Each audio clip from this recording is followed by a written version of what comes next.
sa ating energizer, merong mga responses about kung ano ba ang kanilang mga perceptions or ano ang una nilang naisip when it comes to geometry. So, tama kayo, may proving, it's all about shapes and lines.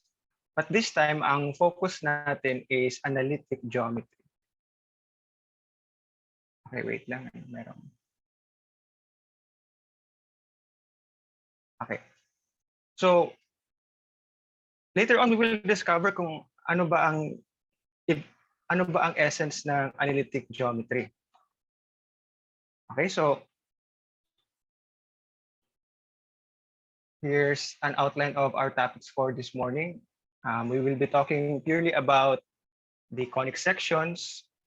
Tapos, under conic sections, we will be discussing parabolas, hyperbolas, ellipses. Okay, so wala muna tayong proving this morning. Let's first discover itong mga curves na ito kasi when you reach college, isa sa mga important na skills ay maalam tayo kung paano ba i-graph, paano i-sketch ang graph. Particularly if you will be taking a course in calculus and analytic geometry, it's very important na skill na maalam tayo kung paano ba i-graph itong mga curves na ito.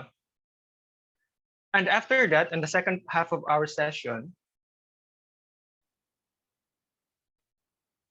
we will be talking about an introduction to the three-dimensional coordinate system. Okay, so it's just a slight introduction, at least ma-familiarize tayo, and we try to understand ano ba ang mga elements nitong the three-dimensional coordinate system.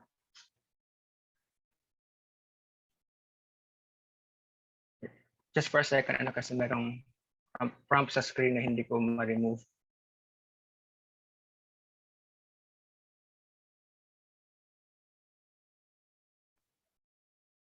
Anyway,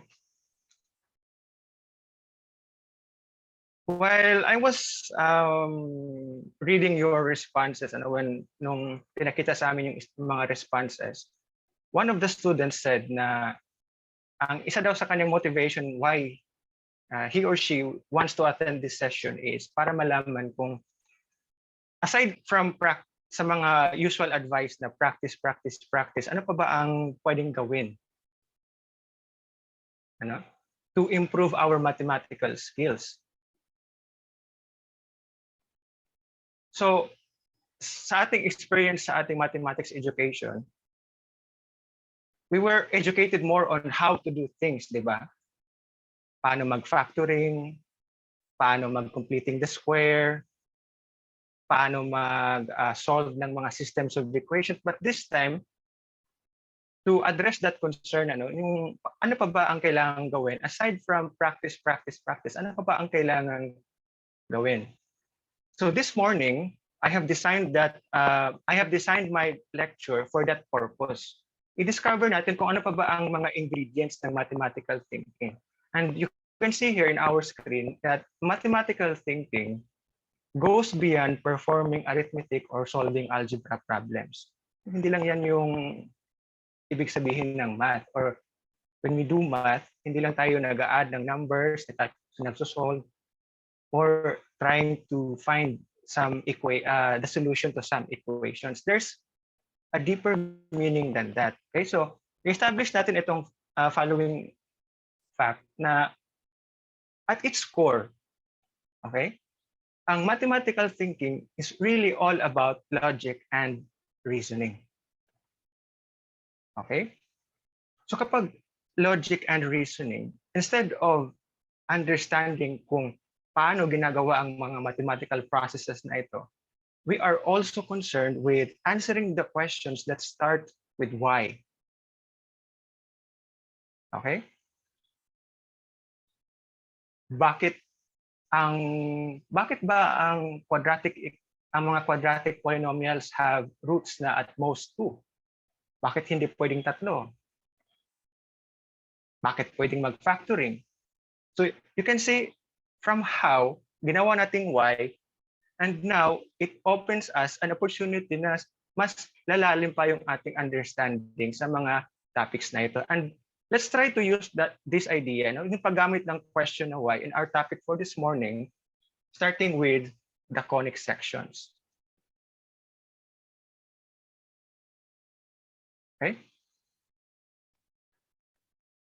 So, ito na yung ating natural na question. Let's start with this question. Why are these objects called conic sections? Ang itong conic sections is one of the most oldest na mga curves na pinag-aaralan ng tao. In fact, for over 2,000 years, since the time that it was discovered, marami ng development in this area. But the credit goes to the Greeks, okay?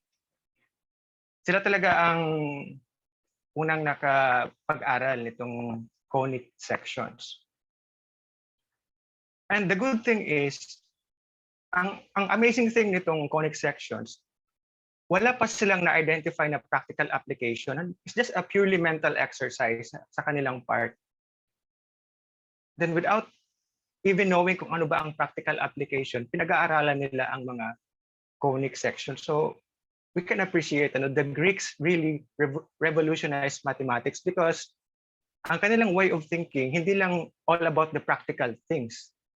So they are now using their imagination and of course, the power of proof para ma-develop ang iba't ibang mga areas in mathematics, in particular geometry. So sa conic sections, ano ba ang kanilang mental exercise dito? Ano ba ang kanilang pinag-iisipan dito? So they studied, ano ba ang mga curves na mabubuo if ang isang right circular cone, okay, is cut by a plane. So ayun na. Bakit siya conic sections? Dahil we have a cone. Tapos yung isang right circular cone, i-cut natin siya with a plane at let's discover kung ano ba ang mga curves na mabubuo. So let's explore it using GeoGebra, no? Because maganda siya na software. It's readily available.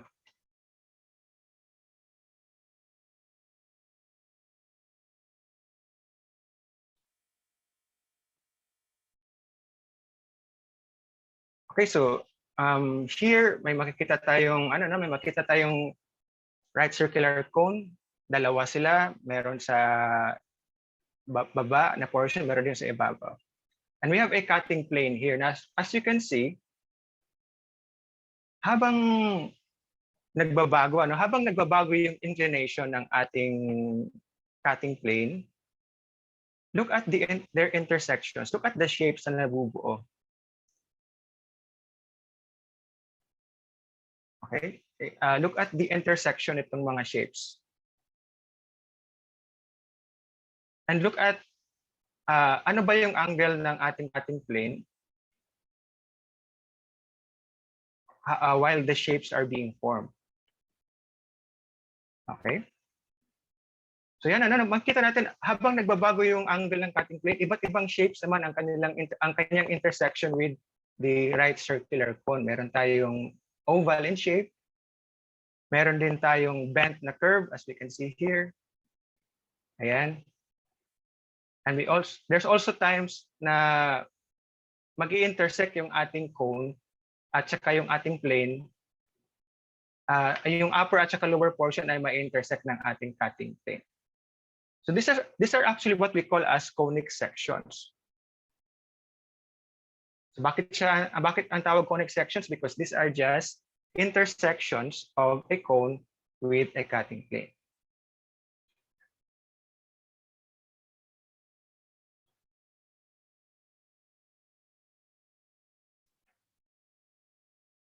Now let's start with the first na conic section.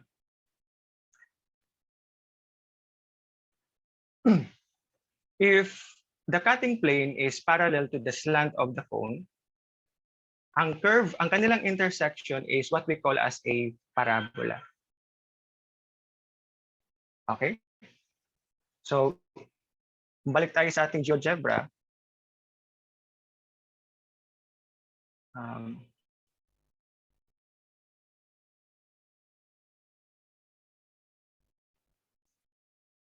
can see here a right circular cone again.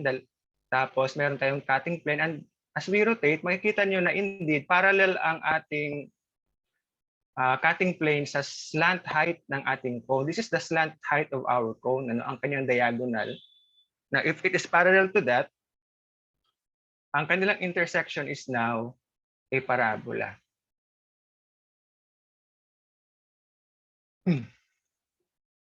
Okay?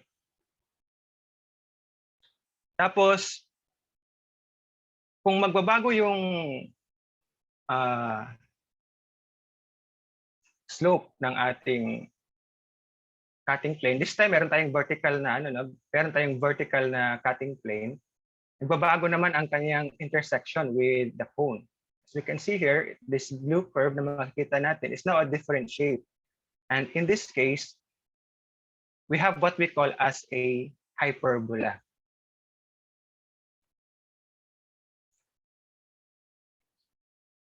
Okay, so maganda ang GeoGebra dahil kaya nating i-rotate, we can view the curve at different angles.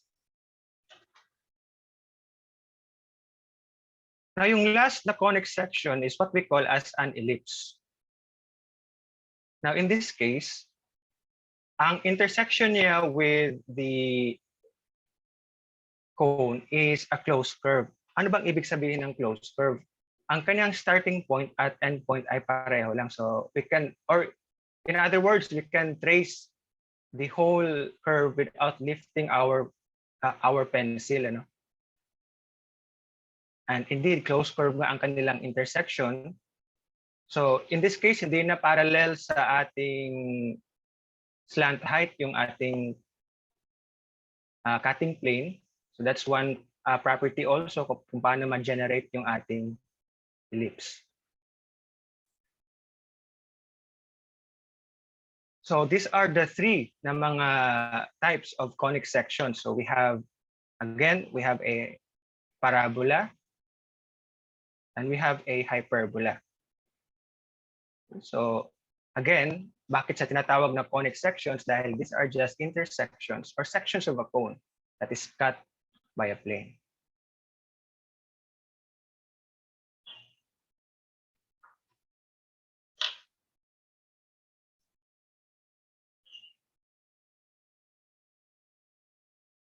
Okay, for the hyperbola, let's just establish this definition. So if the cutting plane intersects the upper and lower sections of the double cone, then the curve generated is a hyperbola.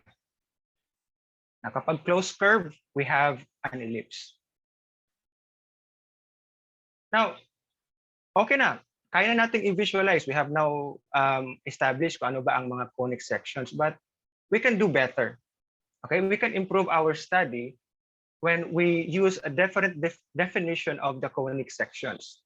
And in fact, it was also the Greeks who made this advancement. Instead of defining a conic section as an intersection of a cone and a plane, they defined conic sections as collections of points na ngayon. Okay, collection of points in a plane. At meron tayong tawag sa term yan, we call that as a locus. At bawat point on this collection or on this set of points, they satisfy properties of distance from a fixed line or a fixed point. Okay? So, how about the parabola? Paano ba nila define ang parabola ngayon as a collection of points or as a locus of points? So a parabola is a collection of points that are equidistant from a fixed line called the directrix and a fixed point called the focus. So now nagbago na yung ating definition and meron na tayong na-describe ng mga properties ng mga elements of the parabola. Oops.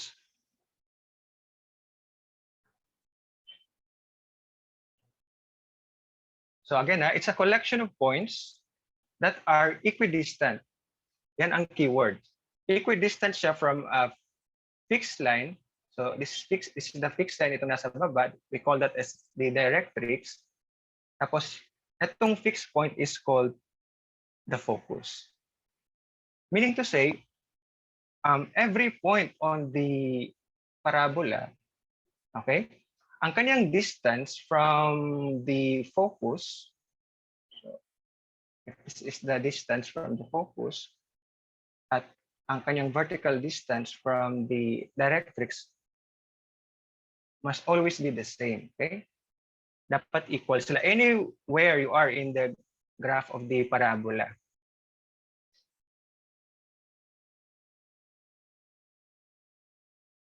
Now, meron na tayong idea dito ng points, tapos distance. Itong mga words na ito are very familiar. And in fact, sila yung mga terms na ma-encounter natin once we encounter the topic of the two-dimensional Cartesian coordinate system. Okay, so when this was invented, yung study of conics was further advanced. Okay?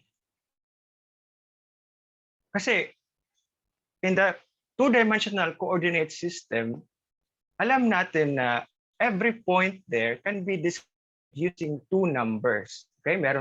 Every point has an x coordinate, that's one number, and it also has a y coordinate, another number. So yan. Yan ang description ng mga points in the two-dimensional Cartesian coordinate system. Tapos, we also have the distance formula. Okay, so ang distance between 2 points is given by this formula. And you might ask, pwede kayo magtanong, why? Bakit naman ganito ang distance formula? Okay, so if we use that type of questioning, we understand, okay, more kung paano ba yung derivation, paano ba ito na-establish ang formula na ito. And I'm inviting our viewers to discover is actually an application of the Pythagorean theorem. So points and distance. Balikan natin yung ating definition kanina. We defined a parabola as a collection of points. Okay, tapos bring into your minds na we are now in the context of the two-dimensional coordinate system. So every point in the parabola have now coordinates x and y that are equidistant. Okay, so ngayon pwede na nating i-involve dito ang distance formula. Okay, so let's try to do that. I-embed na natin yung ating parabola in the Cartesian system. Okay, so this is now the essence of analytic geometry. Ang analytic geometry is the study of geometric objects using coordinate systems. Okay? So in this case, we are studying a parabola using the two-dimensional coordinate system. Now, nandito na ang focus ng ating parabola. Let's assume na it lies on the y-axis, ano? Tapos, here is the directrix.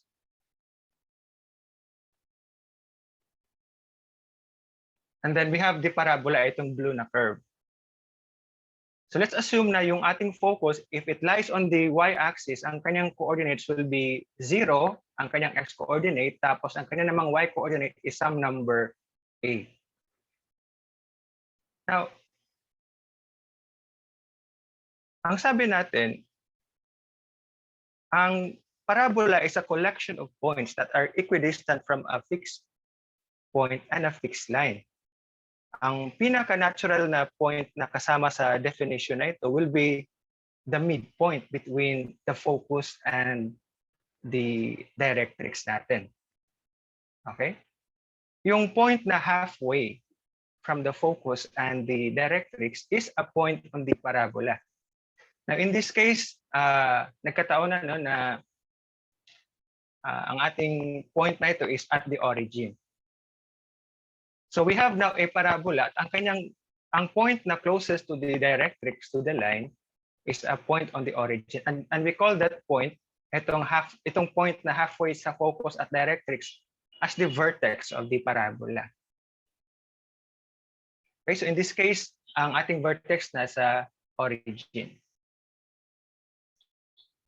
Now, kung ang point na focus natin has coordinates 0, a, ibig sabihin ang kanyang vertical distance from the origin is a units, then how about the equation of the line? So kung ang focus is a units vertically upward, then that means na ang atin namang directrix is also a units below the origin. So ibig sabihin ang equation describing our directrix is na y equal to negative a. Okay.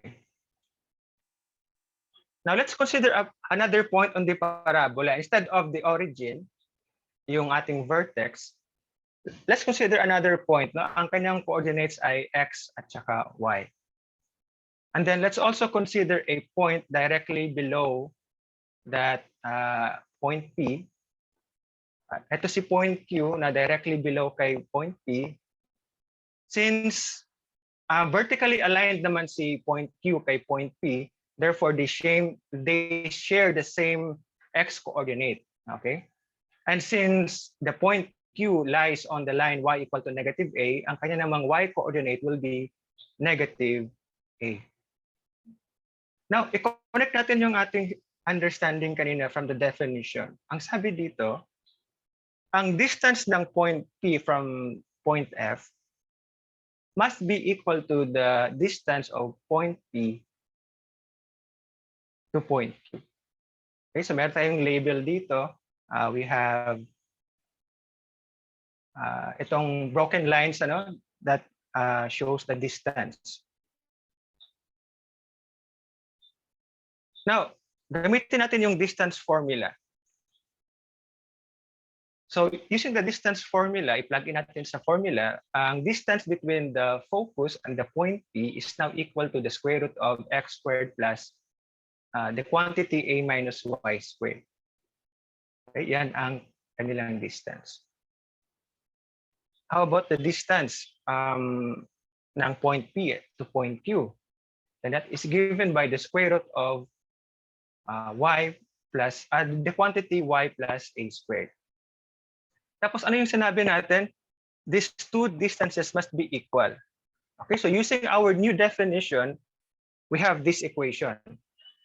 Ang distance ng point P from the focus is equal to the distance of point P to the point on the directrix, ang point Q.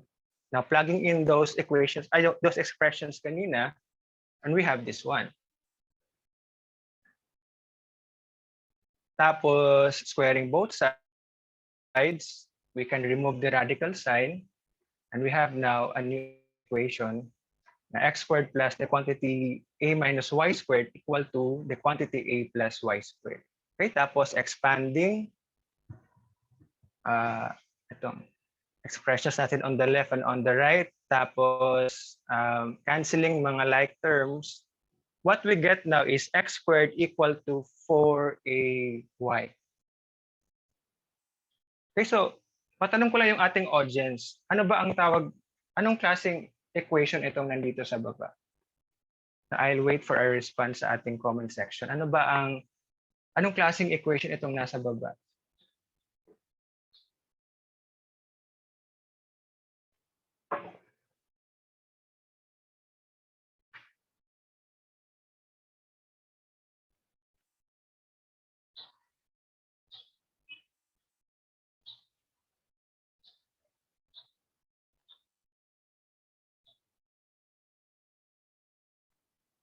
Okay, merong response si Adrian. Thank you, Adrian.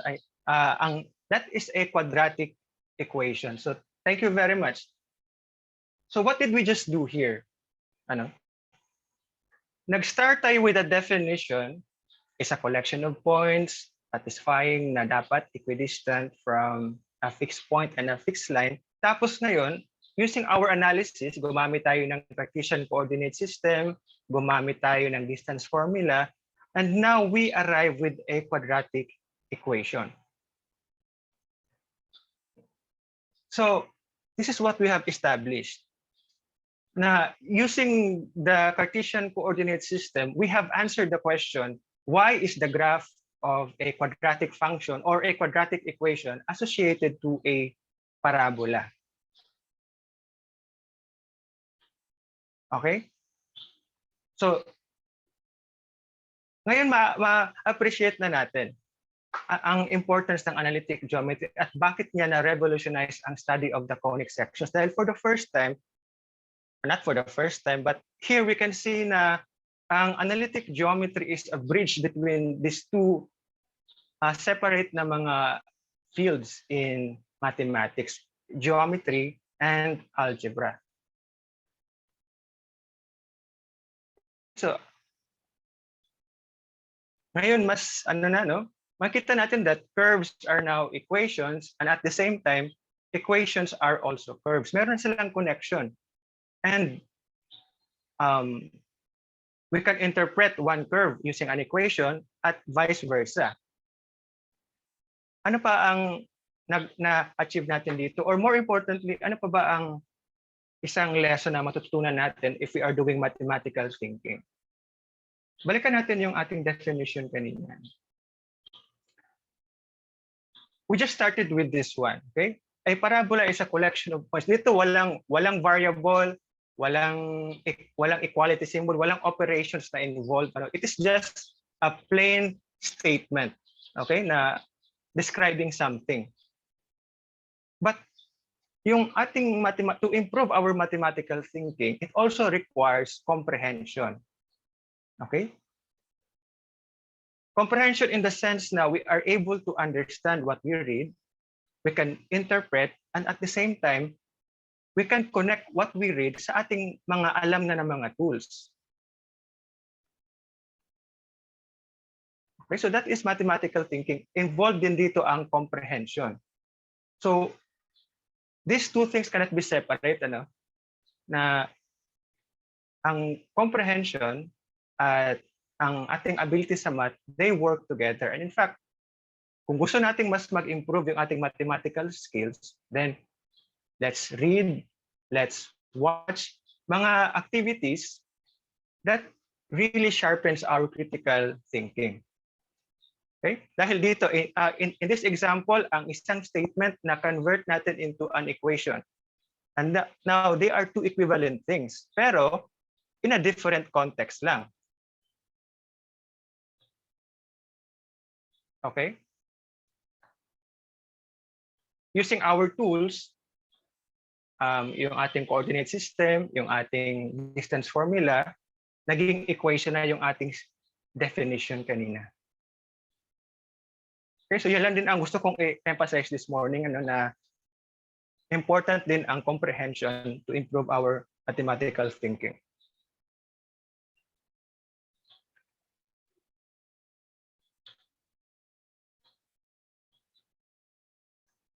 So, tuloy natin. Okay, there are several parts of a parabola. Kanina, I have already mentioned the focus. Ang fixed line is the directrix. And we have the vertex. Ang vertex, again, is the point na halfway from the focus and the directrix. At we also have the latus rectum. Ang latus rectum naman will be the chord that is parallel sa ating directrix and it is passing through the focus. Ang chord na ito intersects our parabola at 2 points. And we call those 2 points of intersection as the endpoints of the latus rectum. Ito ang dalawang points na ito. Ano pa ang ibang properties? We can also see na in this case, yung ating parabola, ang kanyang right side is also equal sa kanyang left side or ang shape ng right side ng ating parabola is the same sa left side ng ating parabola, and we call that property as symmetry. Okay? So we can say na ang parabola is symmetric kasi ang one side niya is just a reflection of the other. At itong vertical line natin nakikita is that passes through the focus, passing through the vertex, and is perpendicular to our directrix is what we call as the axis of symmetry. Okay, so yung ating journey, nag-start tayo with cutting a cone. Pumunta tayo sa definition using properties ng distance from a fixed point and a fixed line. Tapos nakita natin na yung definition na yun can be interpreted as a quadratic equation. So now, we have the standard form, okay, of the equation of a parabola.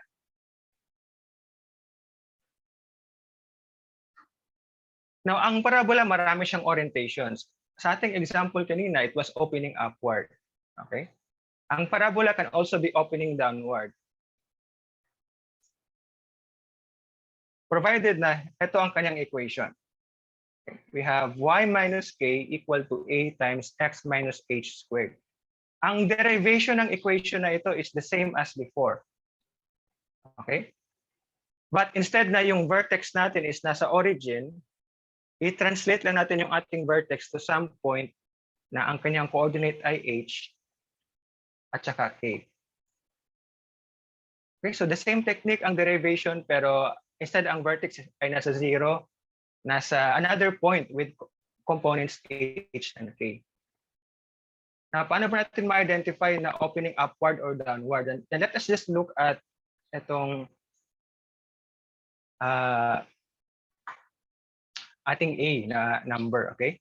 If A is positive, then the parabola is opening upward. If it's negative, then it's opening downward. Okay?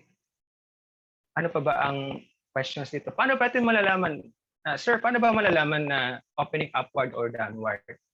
So one quick way to do that is i-check natin ano ba yung naka-square na term. Ang naka-square na term ay itong si x minus h, di ba? Ang quadratic na side is yung variable na x. So in that case, opening upward or downward yung ating parabola.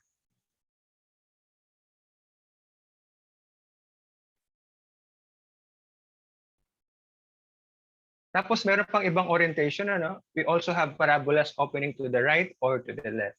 Now look at the standard form of the equation. It's now x minus h equal to a times y minus k squared. So in the event na ang quadratic term naman ay ang y, then that means na ang ating parabola ngayon is oriented to the right or to the left. And the same observation pa rin, ano? If it's positive, if A is positive, it's to the right. If A is negative, it opens to the left.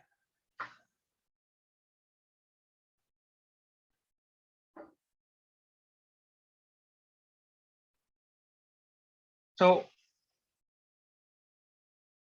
ngayon, move on na tayo, no? From answering the questions that start with why, let us now start with questions that start with how. So, ang isang question na ating maisip will be, how can we plot parabolas quickly? Okay? Maraming mga books na available dito.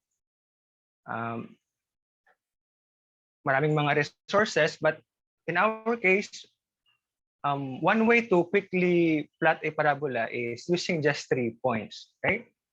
Ang pinaka-crucial is makuha natin yung vertex ng ating parabola. Tapos, yung other 2 points is just, we will just consider 1 point to the right of the parabola.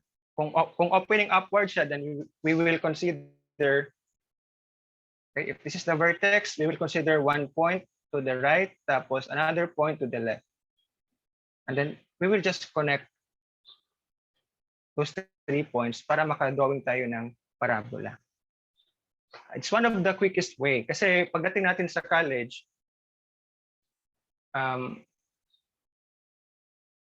minsan, in particular, if you are taking calculus and analytic geometry, in your second semester, you will be dealing with 3-dimensional versions itong mga conic sections natin. And to plot those 3-dimensional objects, kailangan ng knowledge ng conic sections at kailangan ang requirement doon ay maalam tayo paano i-plot ang parabola quickly. So let's do some examples. Okay, dito, we want to graph x squared minus 4x minus 2y plus 6 equal to 0. Now, ang quadratic na term is x squared. Okay? So, kung ang quadratic term ay x squared, kung babalikan natin yung ating standard form, then that already gives the clue na this parabola is either opening upward or downward.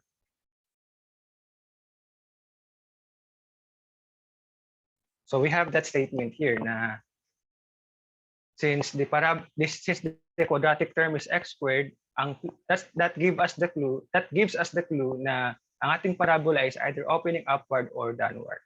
Now all we need to do is to convert the given into its standard form. Now dito we will now borrow techniques in algebra na naturo sa atin ni Sir Jacob kahapon. So we start with the given x squared minus 4x equal to 2y minus 6. So in this case, in-isolate natin yung mga terms. On one side, ang mga terms with x, with the variable x. On the other side, yung iba pang, ay yung y naman na term at saka yung constant. Tapos, we complete the square on the left side. Okay? So ngayon, ang ating study of conic sections now involves techniques in algebra. So completing the square on the left side, we will have x squared minus 4x plus 4. Okay, at to balance the equation, dapat plus 4 din sa kabilang side. Now completing the square of a quadratic expression enables us to factor it into a perfect square. So we have x minus 2 squared equal to 2y minus 2.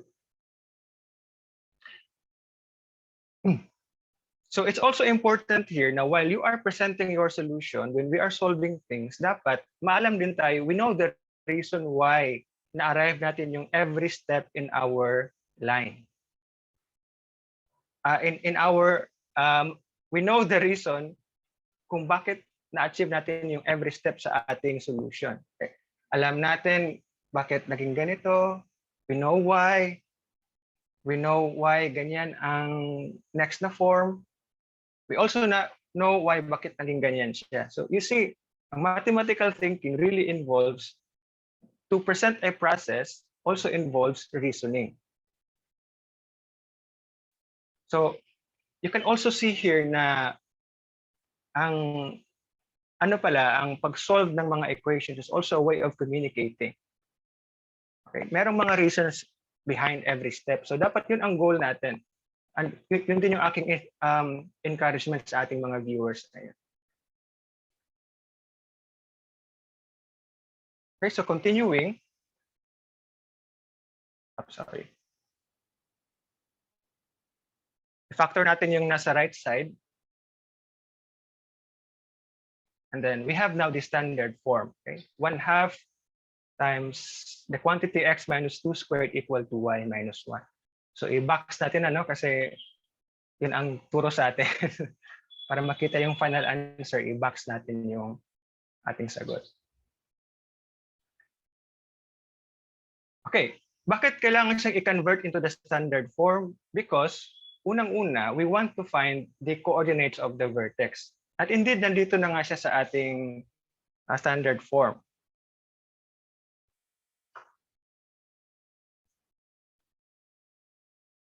Okay? I-note natin ang a is equal to 1/2. Yung coefficient ng ating quadratic na term is 1/2. So a is positive. That means that the parabola is opening upward. So now we are obtaining information from the equation. Also, dahil nga ang form niya is x minus h saka y minus k, we can see here na ang value ng h of our vertex is 2 at ang k naman natin is equal to 1. So we have the vertex. We just need 2 other points para mag-graph na natin yung ating parabola. So to find those other 2 points, we will just use one x value to the left and one x value to the right of x equal to 2. So dito you have the freedom. Okay, to choose kung ano ba yung particular na x value natin. At nabanggit na ito ni Sir Jacob kahapon, ano, na kasi nga if we think of this as a quadratic function, alam natin na yung quadratic functions, ang kanilang domain ay all real numbers. So in particular, we can choose 0 as value of x to the left of 2, tapos 4 naman as the value of x to the right of x equal to 2. And plugging in sa ating equation, you can verify that the y value here is equal to 3 in both x values. Okay, now, it's just a matter of plotting these 3 points. Meron na tayong vertex. Ito na yung point to the right of the vertex at point to the left of the vertex. Then after that, i-connect na natin sila, and now we have a plot of the parabola.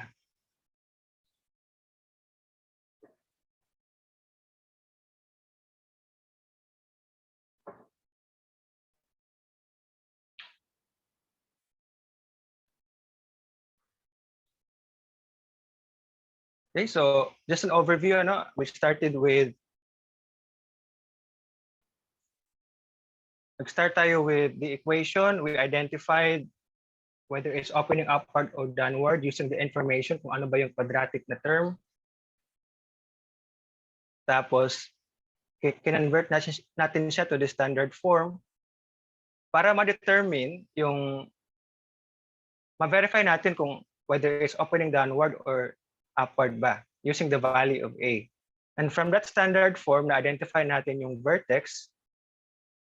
Tapos, after identifying the vertex, we will need 2 other points. So nag-sample lang tayo ng point to the left and to the right of x equal to 2. And then, ayan. We were now able to plot the parabola.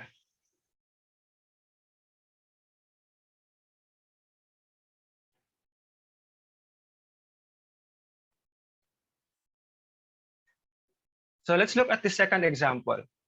We have x plus 1 equal to negative of the quantity y minus 2 squared.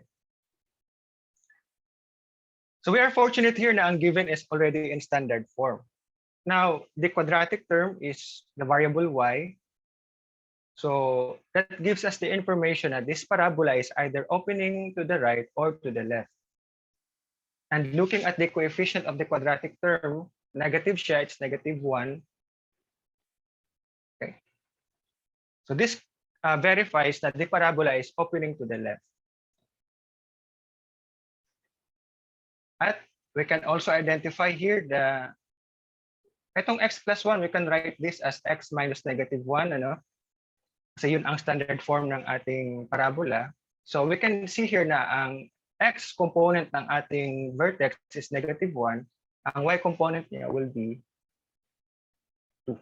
So this is now our vertex. Now in this case, ang ating parabola is opening to the left. Ang gawin natin, mag-sample na lang tayo ng points above and below. Hindi na to the right at saka left, but above and below our vertex. Okay? So we sample some y values above y equal to 2 at saka below y equal to 2.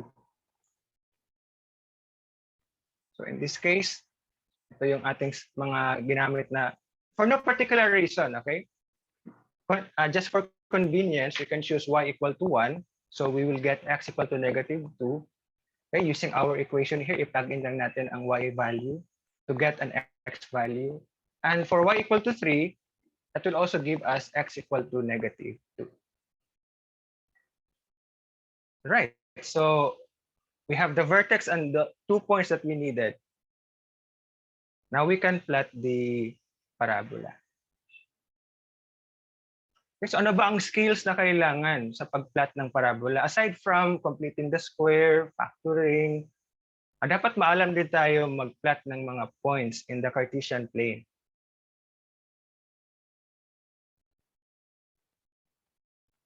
Okay? Yun din ang skill na kailangan.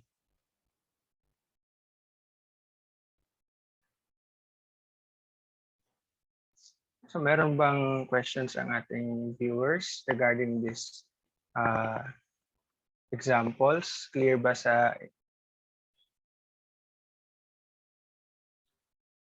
ang demonstration?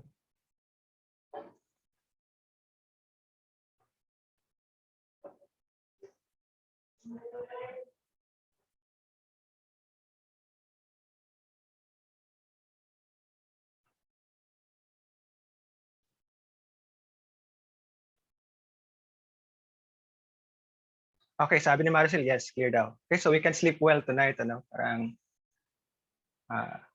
so now, dahil clear na sa atin, we have understood the process. My encouragement is you now practice, okay? From trying to understand or answer the questions about why. Ngayon, yung how naintindihan na natin. So the next encouragement will be you practice, okay? I-reinforce natin ang ating learning today. So that's all for the topic of parabola. Siguro we'll take a short break muna ng 5 minutes, Sir Josh, para lang para lang ma-refresh tayo. Bathroom break muna yung iba sa atin. At saka para maiwasan din yung eye strain.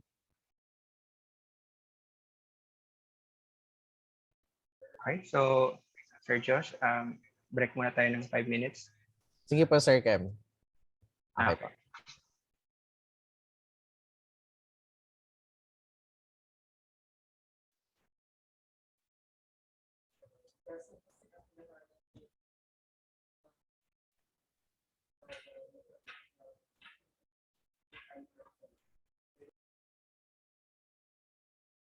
UPLB feels like home. The warm and friendly people. The professors are experts in the field.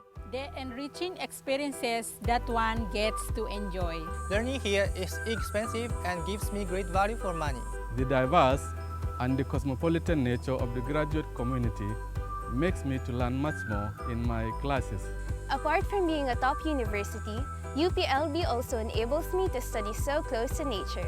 The environment is intellectually stimulating, and the scenery is refreshing and reinvigorating. One can easily strike a perfect work-life balance studying in UPLB. Done with the reading for the day? Take a spin around the campus on a bike or hike to the Botanic Gardens, to the gateway to Makiling, or take in and experience the beauty and excellence of the Filipino cultural performances and expression. UPLB is found at the foot of Mount Makiling Forest Reserve, an ASEAN heritage park. This is part of the reason why we have a clean and green campus. UPLB and Mount Makiling, which UPLB administers, showcase our commitment to biodiversity conservation. UPLB was the school of choice for me and my friends because we knew it is an excellent university for those who seek a career in science and engineering. UPLB values quality education. Hence, it's actively pursuing quality assurance at both the program and institutional levels. A number of our pioneering and major undergraduate programs have already been certified by the ASEAN University Network Quality Assurance. We have institutionalized new UPLB graduate programs in niche areas that are designed for interdisciplinary collaboration, not only locally, but also internationally. In line with its internationalization efforts, UPLB hosts the only Philippine campus of the Nagoya University Asian Satellite Campuses Institute, where I'm currently undertaking my Doctor of Philosophy in International Development degree.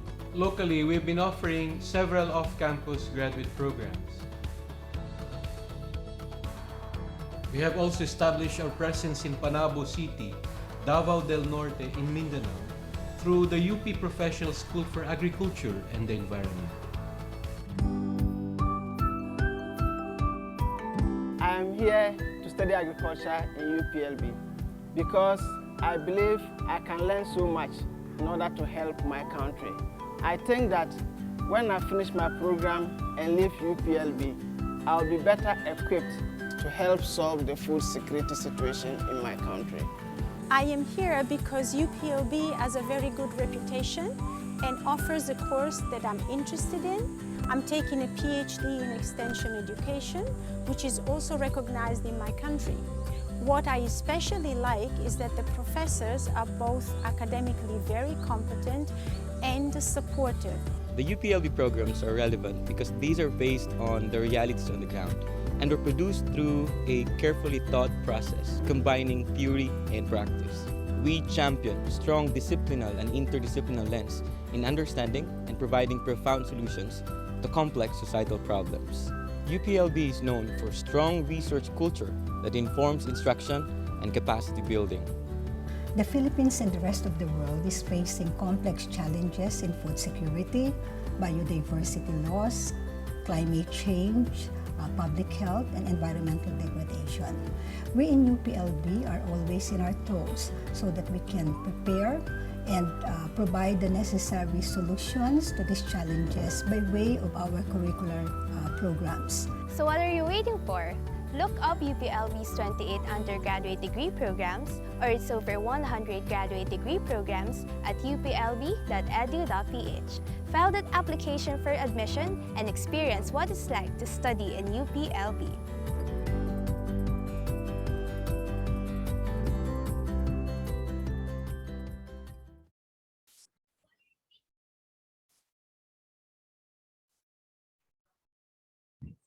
Ayan, Sir Kemuel, resume pa tayo. Okay. Okay po. Thank you.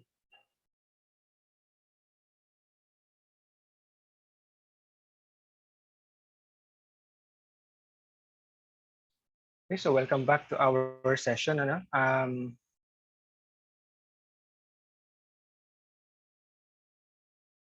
us now move forward to the next type of conic section. And now let's talk about hyperbolas. Okay, so before we introduce the standard form, let's introduce its definition first as a collection of points. And then this time, hindi ko na siya i-derive. Pero I am inviting our viewers na i-discover natin. Okay? If we can answer the question, why is the equation of the parabola ganito, then mas deeper yung ating understanding on this topic. So a hyperbola is a collection of points such that this time, ang difference of the distance of each point on the hyperbola to two fixed points on the plane is always constant. So in our diagram here, nandito yung ating dalawang fixed points. We call that as, kung dalawa ng focus, we call that as the foci. Or other pronunciation is foci, pero foci ang pinaka-common. Now, this is the graph of the hyperbola, itong dalawang pairs ng bent na curve din. Tapos, if we look at point P, so si point P, meron siyang distance from the 2 points, the 2 fixed points. Okay? Now, para positive yung ating distance, para positive yung difference ng dalawang distances. So, itong longer na distance, kapag isubtract natin siya with a shorter distance, meron tayong makakuhang value, di ba? A particular value. So, meron tayong constant. Now, if we consider another point Q on the hyperbola, okay? Ito nasa ilalim. So again, meron siyang distance from the two fixed points, F1 at saka F2. So ang longer distance minus the shorter distance is another constant. Pero the idea here is yung distance with respect kay point P, yung difference ng distances with respect to point P, at saka yung difference ng distances with respect to point Q, they must be the same. Okay, constant palagi. Again,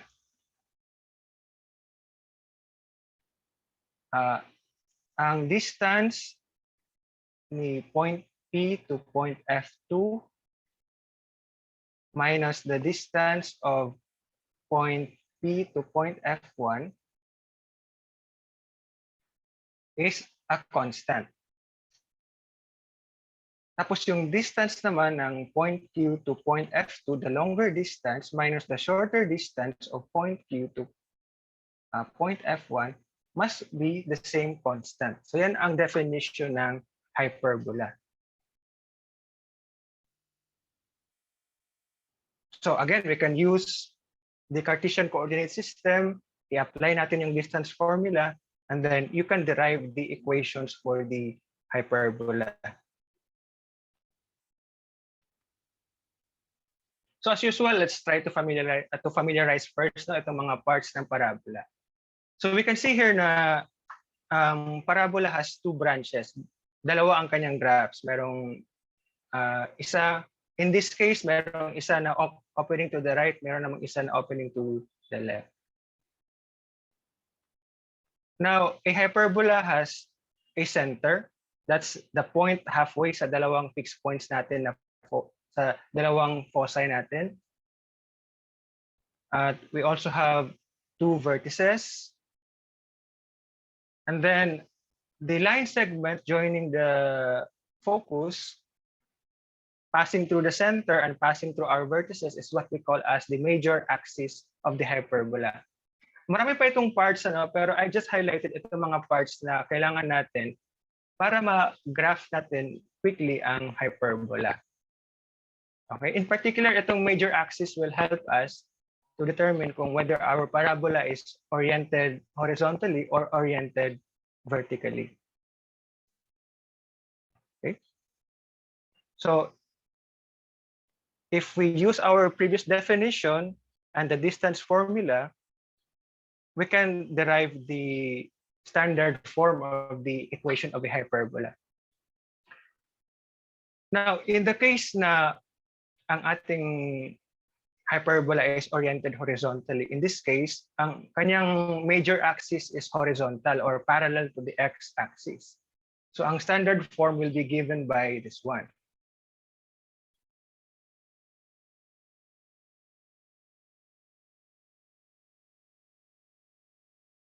Tapos yung information na kailangan natin para madaling ma-plot yung ating hyperbola is itong mga values na ito, A and B, tapos itong center na H and A.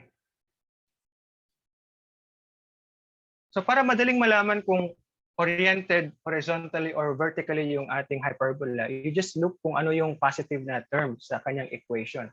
In this case, ang positive term kasi is itong expression involving x, Kasi involving x siya ang positive term, then the major axis is parallel to the x-axis. Ang x-axis is oriented horizontally. Kasi yun ang isa sa mga quick ways para malaman natin yung orientation ng ating hyperbola. So,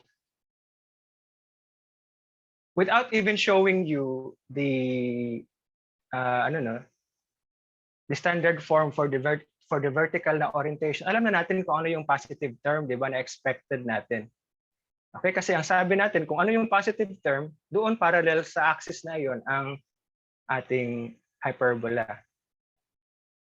Okay, and you expect na kapag oriented vertically naman yung ating hyperbola, the positive term in its equation now is yung expression involving y.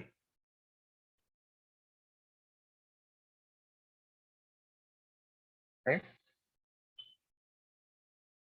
Tapos, ito lang yung ating kailangan na information. We need the value of A, we need the value of B, and we need the coordinates of the center of the hyperbola. Okay? Para madali siyang i-graph. So in our examples here, mag-start muna tayo with centers na nasa origin para lang mas simple ang ating pag-graph, Pero I can assure you na ang skill can be translated or can be adapted to cases where ang center ng hyperbola is no longer the origin and nasa ibang point in the Cartesian plane. So emphasize natin yan. To plot a hyperbola quickly, we need to identify its center, ang values ng h and k, tapos the orientation of the major axis, and the values of a and b. So let's do some examples. So we want to sketch the graph of 4x squared minus 9y squared equal to 36. At una natin gawin, i-convert natin siya into its standard form. Okay, so we divide both sides by 36 para yung right side ng ating equation will always be equal to 1. And simplifying the expressions, what we have now is x squared over 9 minus y squared over 4 equal to 1. Now, look at the positive term. Ang positive term is x squared over 9. Dahil ang positive term is x squared, the major axis is parallel to the x-axis. Or in fact, in this case, dahil ang center ay nasa origin, the major axis is the x-axis. Okay, so therefore, ang ating hyperbola is oriented siya horizontally. Now, ang denominator ng ating x squared is a squared, di ba? So the square root of 9, in this case, ang ating a squared is, that is a squared. So ang a natin will be equal to 3, tapos ang b natin will be equal to 2. Okay, so meron na tayong, alam na natin yung orientation ng hyperbola. We have the value of the center. We have the values of a and b. Now we are ready to plot the hyperbola.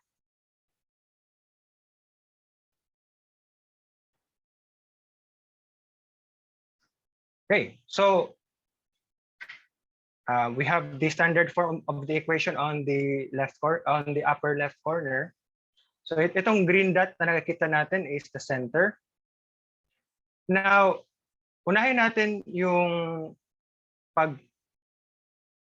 para ma-plot natin yung hyperbola, we can actually use 4 points, 2 points on the horizontal axis, tapos 2 points on the vertical axis. Diba kanina ang sabi natin a is equal to 3? So from the center of the hyperbola na 0, 0, we just move 3 units to the right and to the left. So from the center, 3 units. Ayan, we have 1 point. Okay? And that is actually the vertex of your hyperbola. Tapos do the same thing. From the center, along the x-axis, we also move 3 by 3 units. Okay? And we have now another point.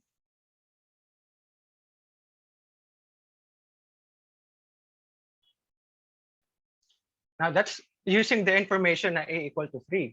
How about itong information na b equal to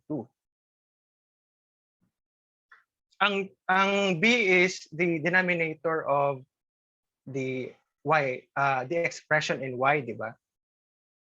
So ang y naman is vertical naman siya na ang kanyang orientation na movement. So that gives us the information na from the center, okay, we move 2 units upward at saka 2 units downward para makabuo tayo ng 2 points.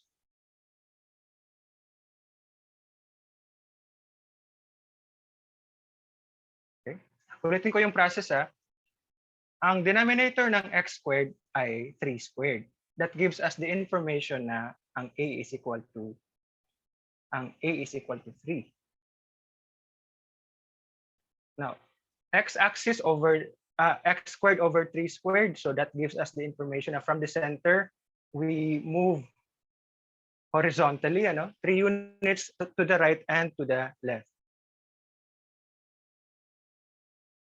Tapos, for b equal to 2, ang b equal to 2 ay, ang Ang 2 squared is the denominator of y squared. So ang y naman is vertical ang movement. So from the center, you move 2 units upward and 2 units downward. Okay, so we now have 4 points na na-plot. 5 to be exact kasama ang center. Pero itong 4 points will really help us to plot the hyperbola. Kasi after that, what we can do is gagawa na lang tayo ng rectangle joining these 4 points. Okay, gagawa tayo ng box joining these 4 points. Tapos, we draw diagonal lines passing through the center. Okay, i-draw natin yung diagonal ng ating rectangular box dito. Now, ano yung ating information kanina? The hyperbola is oriented horizontally. So we expect na we have 2 branches oriented. Ang isa oriented to the right at ang isa ay oriented to the left. By the way, we call these 2 lines as the asymptotes of the hyperbola. So maraming hugot ito pagdating sa asymptotes at meron nga tayong example kanina sa ating energizer. And that simply means that the hyperbola gets closer and closer to these 2 lines, pero it will never intersect. It gets closer and closer lang.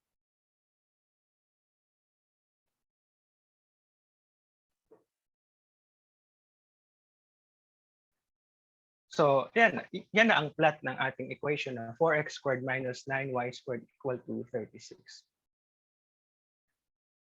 Na kung nagkataon ang center is not at the origin, ganun pa rin yung skill. Una, i-plot natin yung center. Tapos, i-identify natin yung denominator, yung value ng a. So, kung ang denominator ng x squared natin, yung ating quadratic term in x is, say, 3. So, from the center, you move 3 units horizontally at 3 units left and saka right na directions. Okay. So, that is for the case na hindi na sa origin ang center ng ating hyperbola. The same technique pa rin. Basta ang point lang dito, ang ating reference point is the center of the hyperbola, and using the values of a and b, we move horizontally at saka vertically. We construct the rectangle, we construct the diagonals, and then we can now graph the hyperbola. It doesn't have to be accurate naman. At least we have a good representation of the equation.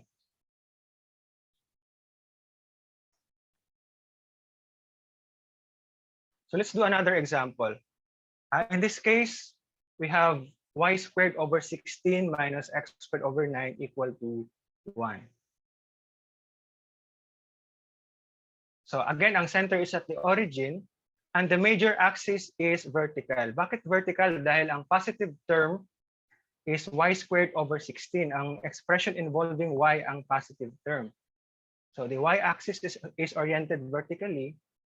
That means that the major axis is parallel to the y-axis. And indeed, in this case, ang ating major axis is the y-axis. Now, we can also identify that a is equal to 4 and b is equal to 3. Okay, so repeat the process. I-plot muna yung center. And then dahil ang denominator ng ating y squared ay 4 squared, so we have a equal to 4. So we move 4 units upward and downward. 1, 2, 3, 4. We have 1 point. And another point downward. 1, 2, 3, 4.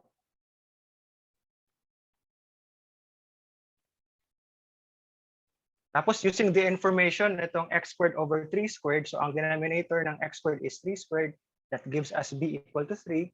So from the center, we move horizontally to the right at saka to the left.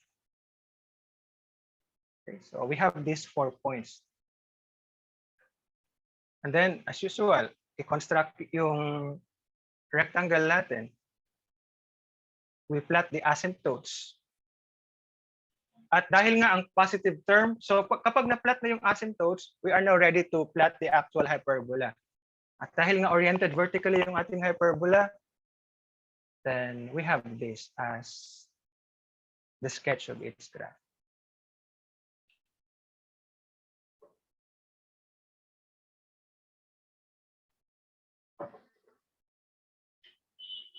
Okay, so I hope clear sa ating lahat yung process ng pag-plot ng hyperbola.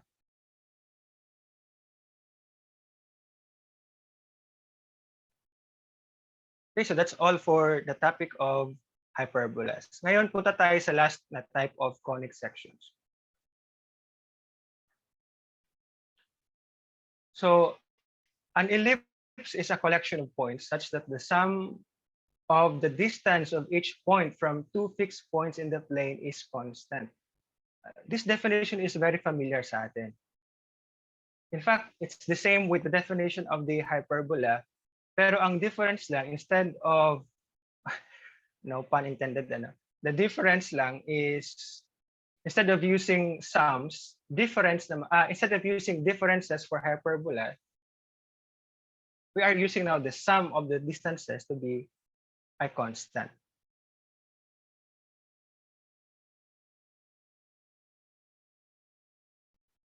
Okay, merong question dito.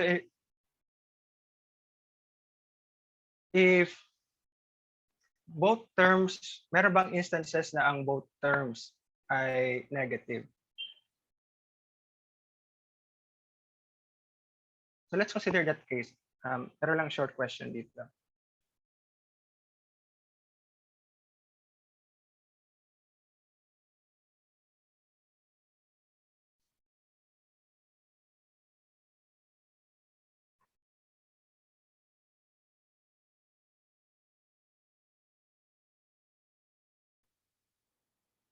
What if parehong negative? Say for example, negative x squared over 4 minus y squared over 16.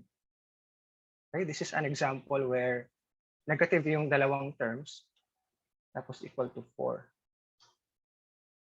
Equal to 1, sorry.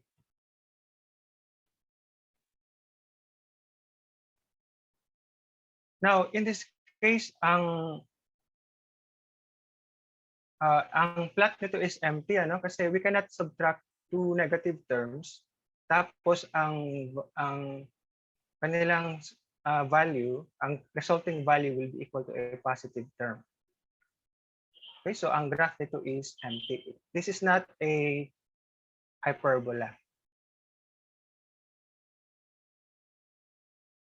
Or we can multiply both sides by -1, so 4x squared over 4 plus y squared over 16. So it's impossible for us to find values of x and y that will give us a sum, okay, na equal to -1. So I hope that answers your question. In that case, empty siya. Pero kung let us say x squared over 4 minus y squared over 16 equal to -1 dito, then hindi ito empty, kasi we can multiply by negative.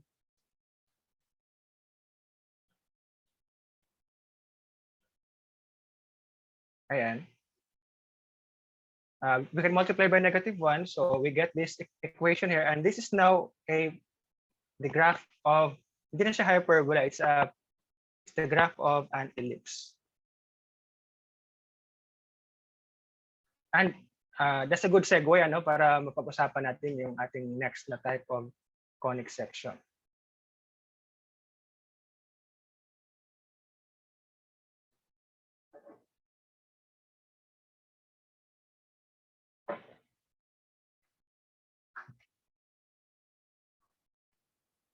Okay, so I hope that addresses the question. And ngayon, balik tayo sa ating definition. So as mentioned, ang definition ng ellipse at hyperbola ay connected sila. That ang kaibahan lang, instead of difference, sum ang ginamit natin dito. So ang sum ng distance ni point P to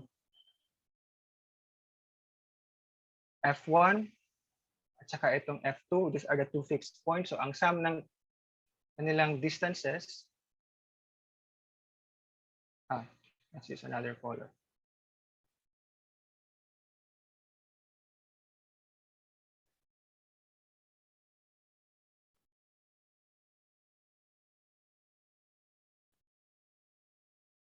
Meron tayong mga technical difficulties. Sorry for that. Ang sum nitong distance ni point P to F1 at saka itong distance ni point P to F2 must be constant. Okay? Ang sum ng kanilang distances.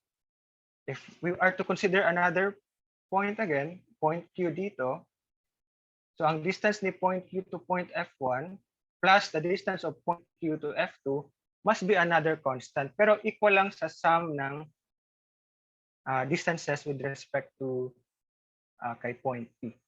Okay, so that's the definition of an ellipse. Now, again, using that information, you can derive the equation of the ellipse. So as usual, let's familiarize ourselves to some parts of an ellipse. We have again a center, dalawang focus, at dalawang vertices. Okay, and we have the major axis. Meron pang minor axis, pero for the sake of our discussion, let's limit ourselves lang to the major axis. Kasi nga, ang goal natin sa ating discussion today is paano ba mapabilis yung pag-graph ng mga conic sections. Na yung technique for plotting hyperbolas is also the same for plotting ellipses.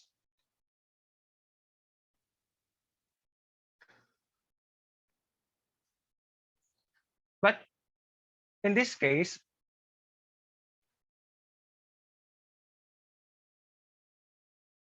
paano ba natin ma-identify yung orientation ng ating ellipse? Okay, kung yan na ang kanyang standard equation, x minus h squared over a squared plus, kaya nga plus from the definition of the ellipse, plus the quantity y minus k squared over b squared equal to 1, how can we know kung oriented ba horizontally or vertically yung ating ellipse? So we just check kung alin yung mas malaki ang denominator sa baba. In the case na larger ang denominator ni x minus h squared, then we are guaranteed na oriented horizontally ang major axis ng ating ellipse. Yun lang ang ating kailangan i-check. Kasi this time, lahat naman ay positive terms na. So, in the case na larger ang denominator ni y minus k squared, then you have a vertical major axis. So yung ating ellipse is now oriented vertically.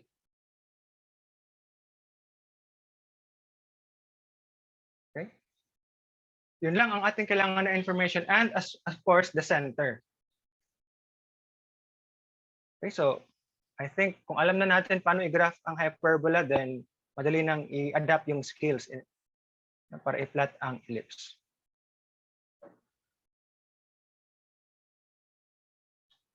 So let's look at this example. Sketch the graph of 4x squared plus 9y squared equal to 36. Again, ang unang gagawin is to transform this into its standard form. Okay, so dividing both sides by 36, we have this as the standard form. Now in our illustrations ngayon, sa center mo na ang ating origin. So the center is at 0, 0. At alin ba yung larger ang denominator? Di ba ang x squared has the larger denominator. Ibig sabihin, yung ating major axis is oriented horizontally, parallel to the x-axis. Now, from the standard equation, we can find also the values of a at saka b. We have a equal to 3 and b equal to 2. So the same technique as before, we start plotting we start by plotting the center of the ellipse using the information na a equal to 3. So we deviate by 3 units from the center. We deviate by 3 units to the right at saka 3 units to the left. So we have now again 2 points. Ang ating mapaplot using the information na a equal to 3.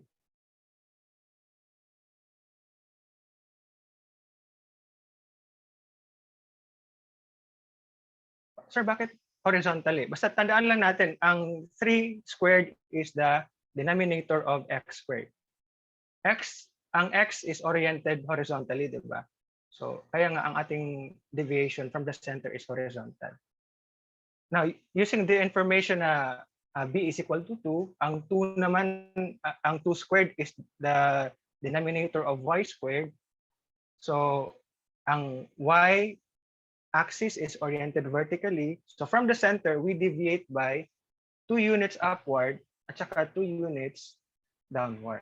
Okay? Para mabuo natin yung other 2 points coming from the information that b is equal to 2. Okay, meron na tayong 4 points. Ang gawin natin, sa hyperbola, gagawa tayo ng ng rectangle, pero in this case, diretso na. You connect the 4 yellow points, and you have now the plot of the ellipse.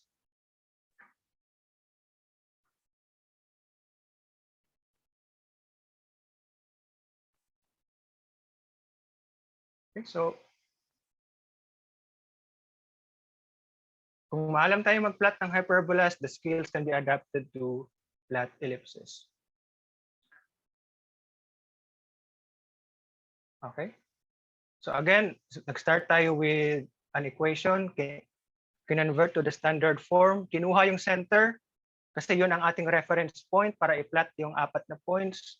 We find the values of a and b, tapos the information na a equal to 3 will give us 2 points. The information that b is equal to 2 will give us 2 other points oriented vertically or along the y-axis. And then connecting those 4 points from na-construct natin from the center of the ellipse, then now we have the graph.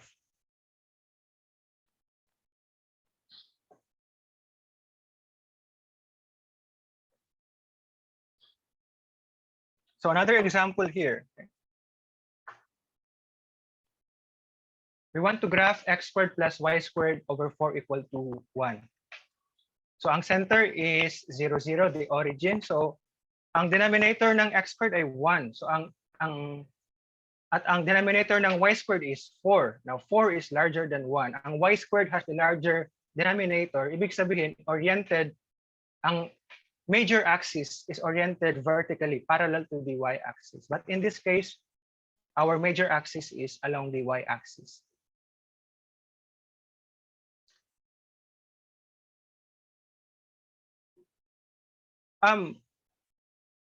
May question dito, how about the foci, yung dalawang foci?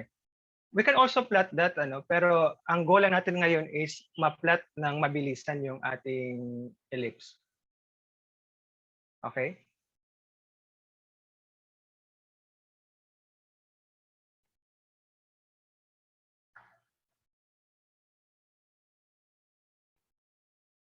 Yun lang yung goal natin. So using the center lang at saka itong 4 na points. Pero important pa rin yung mga focus, yung dalawang focus natin, yung dalawang foci ng ating ellipse. At marami marami tayong mga references on how to find the focus. Pero ngayon lang kasi ang focus lang natin is ma-plot quickly. Okay? So using just the center at itong 4 na points.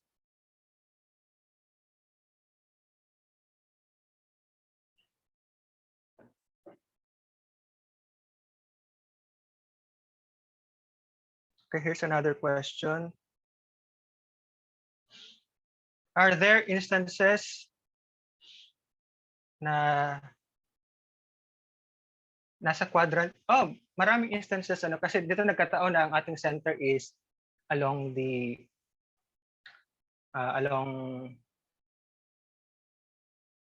the origin. In fact, we can illustrate that. Ano?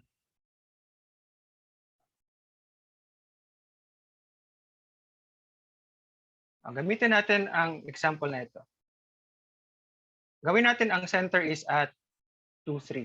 Okay, so x minus 2 squared over 1 squared plus y minus 3 squared over 2 squared equal to 1.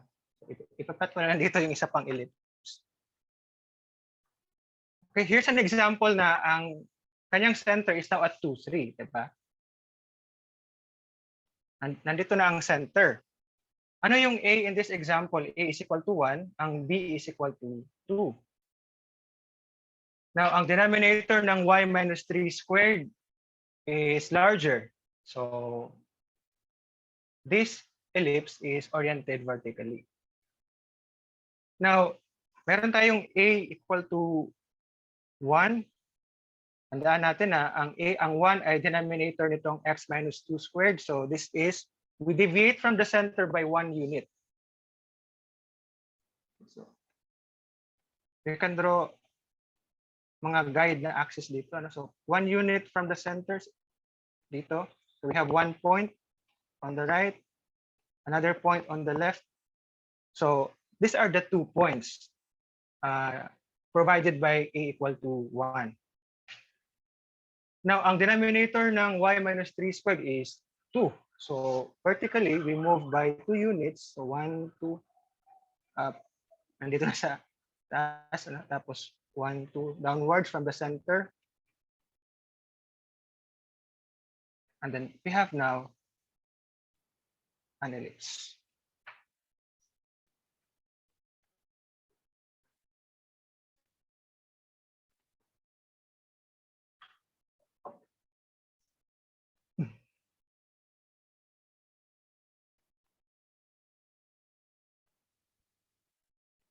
Okay, so that's an example. Kaya nga, yung skill, whether the center is at the origin or on another place in the coordinate plane natin, the skill is always the same. Ano? Para mabilis na mag-graph, we just, from the standard equation, i-identify yung center, ano yung A, ano yung B. And then tandaan lang natin kung ilang units tayo mag-deviate from the center para ma-plot yung 4 na points. At coming naman yun from A equal to, from the values of A and B. So sana na-address. I think na-address na yung dalawang questions. Ano, na meron bang instances na wala sa center, nasa quadrant yung ating ellipse. So this is one example.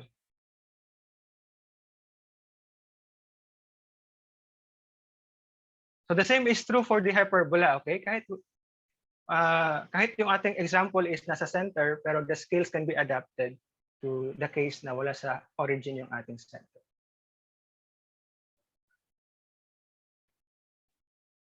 Okay, so ngayon na we are done exploring ano yung mga types of conic sections, ano yung mga skills needed para ma-graph yung tatlong types of conic sections. At the same time, na-emphasize natin ano, na mathematical thinking really involves 2 questions.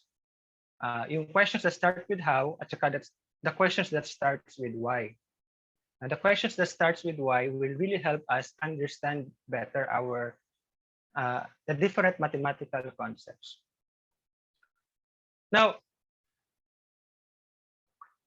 right at the start of our discussion, sinabi ko ano na yung mga Greek mathematicians, they studied the conic sections without even knowing kung ano ba ang mga practical na applications ng mga parabolas, hyperbolas, at saka ellipses.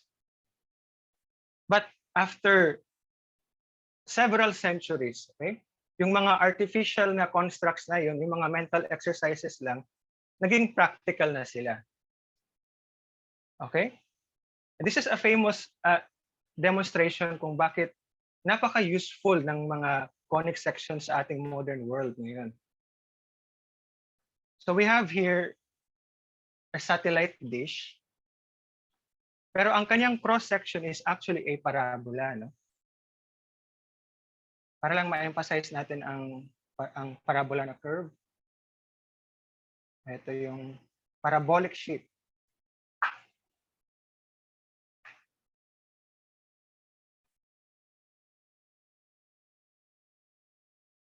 Pero bakit naman parabolic yung shape ng mga satellite dishes? Merong isang interesting na property ang mga parabolas. And we can illustrate that using GeoGebra.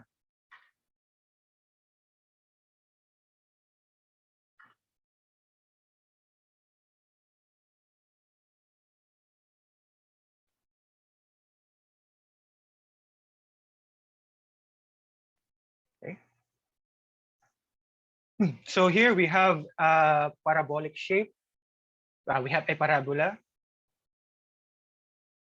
Tapos, meron kasing property itong parabola na if we are to imagine na itong parabola na ito is made of mirrors, so meron siyang reflective na surface. Tapos we can imagine na itong vertical line is a light ray or a signal. Itong ating vertical line is parallel to the axis of symmetry of our parabola. Look at the direction of the reflection. Okay, so as light travels parallel to the axis of symmetry of the parabola, it hits the reflective surface, tapos mare-reflect siya papunta dito. Okay, so anywhere yan, kahit saan natin ilocate, magre-reflect siya, no? Pero saan papunta ang reflection? It actually points to the focus of the parabola.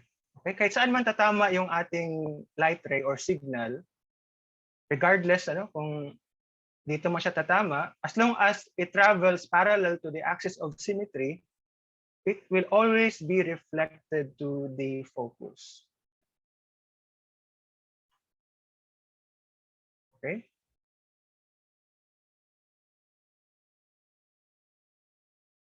So, kung gusto natin na maganda yung reception ng signal, so gagamit tayo ng parabolic na shape. Okay? Para hindi noisy yung reception ng signal. So ngayon ma-appreciate na natin na even though the Greeks started studying conics as a purely artificial na exercise, pero ngayon it's very practical na, dahil ang dami na niyang applications. Hindi lang satellite dishes, okay? Pati flashlights. If you look at the shape of the flashlights na sa bahay natin, you can also see na parabolic ang kanyang shape.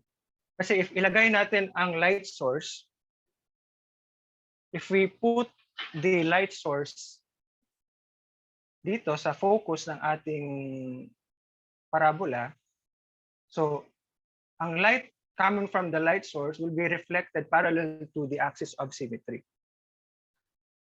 Okay, so parabolic ang shape ng ating mga flashlights. Ano pa? Galileo said na kapag meron tayong object heavy enough, itapo natin siya kapag itapo natin siya to some direction, neglecting wind resistance, ang path ng object na yun will be parabolic. Okay? So ngayon, from artificial naging practical, at ang dami ng applications ng conic sections to different areas, in particular to engineering. Ano pa? How about the ellipses?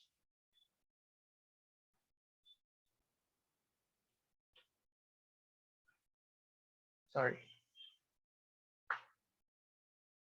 So si Kepler naman ang isa sa mga nakakita ng isa sa mga unang nakakita ng mga practical applications ng ellipses in the study of the movement of planets.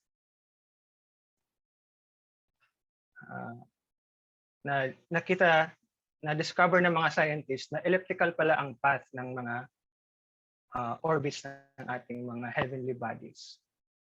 The Earth revolves around the sun in an elliptical orbit. The moon revolves around the Earth in an elliptical orbit. So, naiintindihan na natin yung motions ng mga planets using conic sections.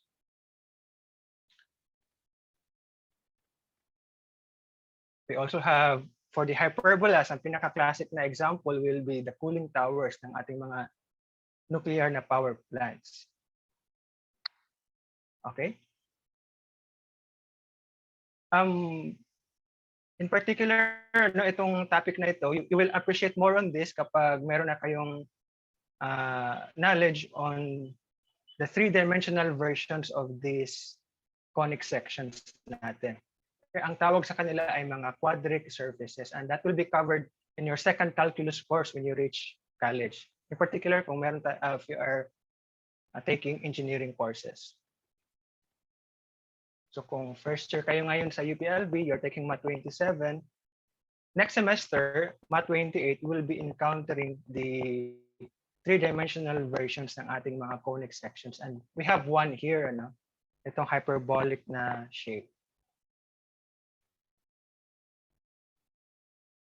Okay, so from artificial to practical. So we appreciate the bravery of the Greeks na they're willing to study things na kahit wala pang practical na use, pero just for the fun of it, ano, para lang matuto pa. They did some mental exercises. And then what happened? They revolutionized mathematics. Okay, so that ends part 1. So siguro break muna ulit tayo for another 5 minutes. Bathroom break muna. Tapos i-relax yung mga mata. And then for the next part, for the second part of our discussion, we will now talk about the three-dimensional coordinate system. Okay, ibang context naman ito. Mag-move on na tayo from the conic sections. Okay, so I'll ask Sir Jos for some mga AVPs. Sige po, Sir Kem. Okay, thank you, Sir Josh. Ayan po.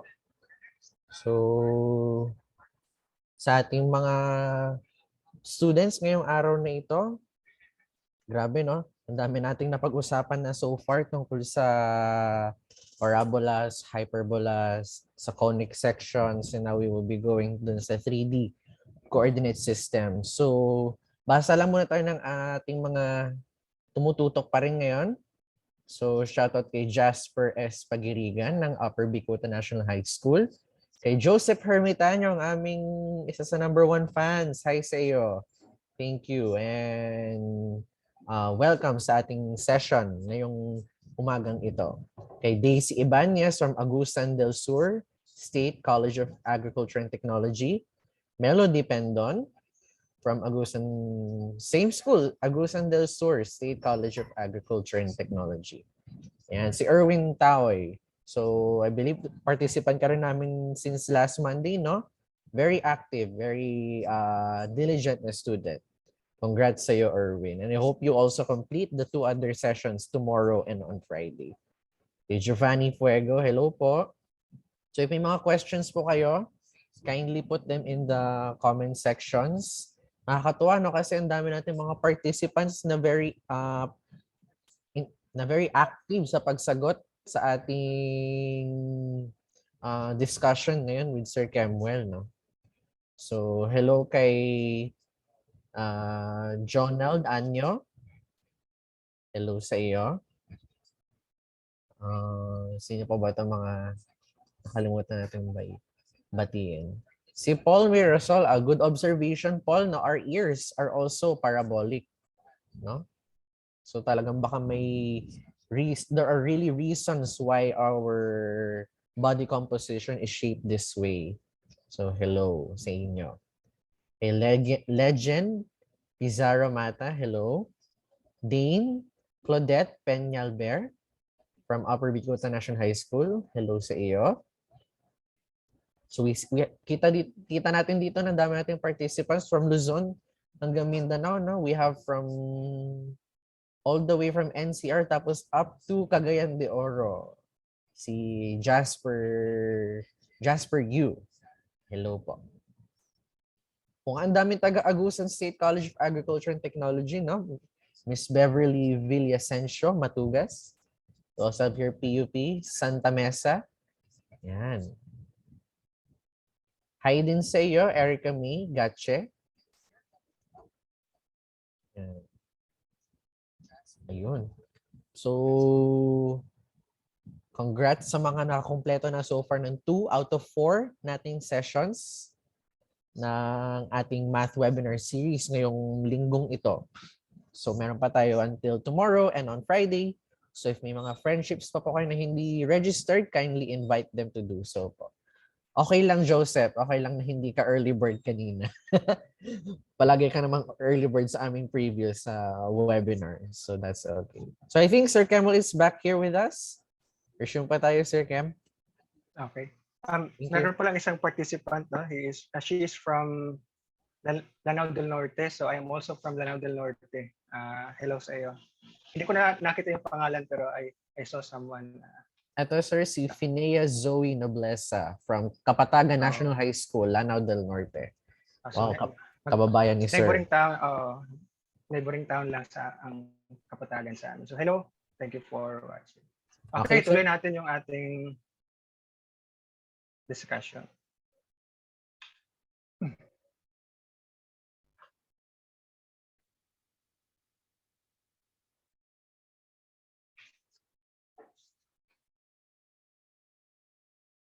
So this time, pag-usapan natin ngayon ang three-dimensional coordinate system.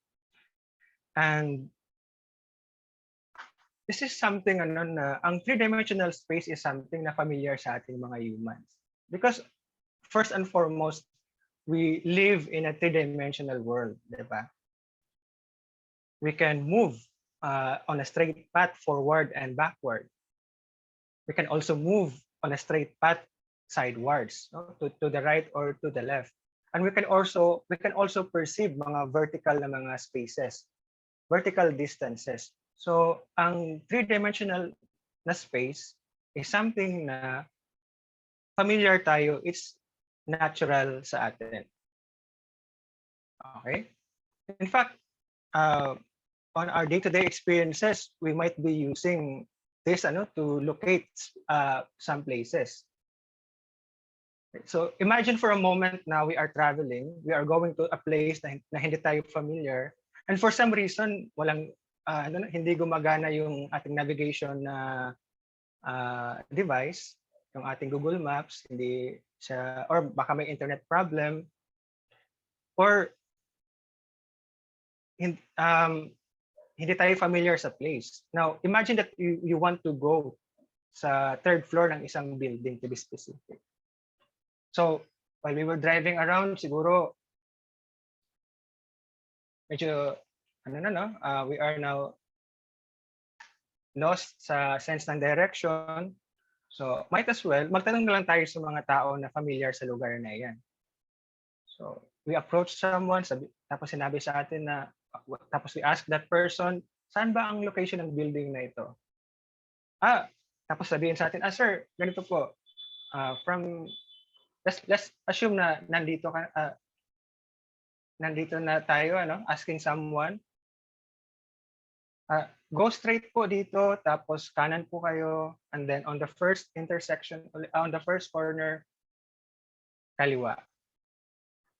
And then you will see the building. Tapos, yun nga, we thank the person, we follow these directions, tapos indeed nakita natin yung building, tapos upon reaching the building, so sumakay tayo ng elevator, and then we reach the third floor. Pero ano bang nangyari dito?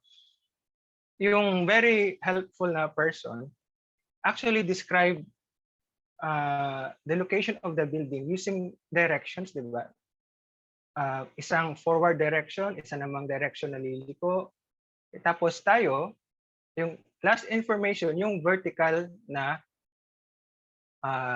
information na dapat nasa third floor tayo pupunta.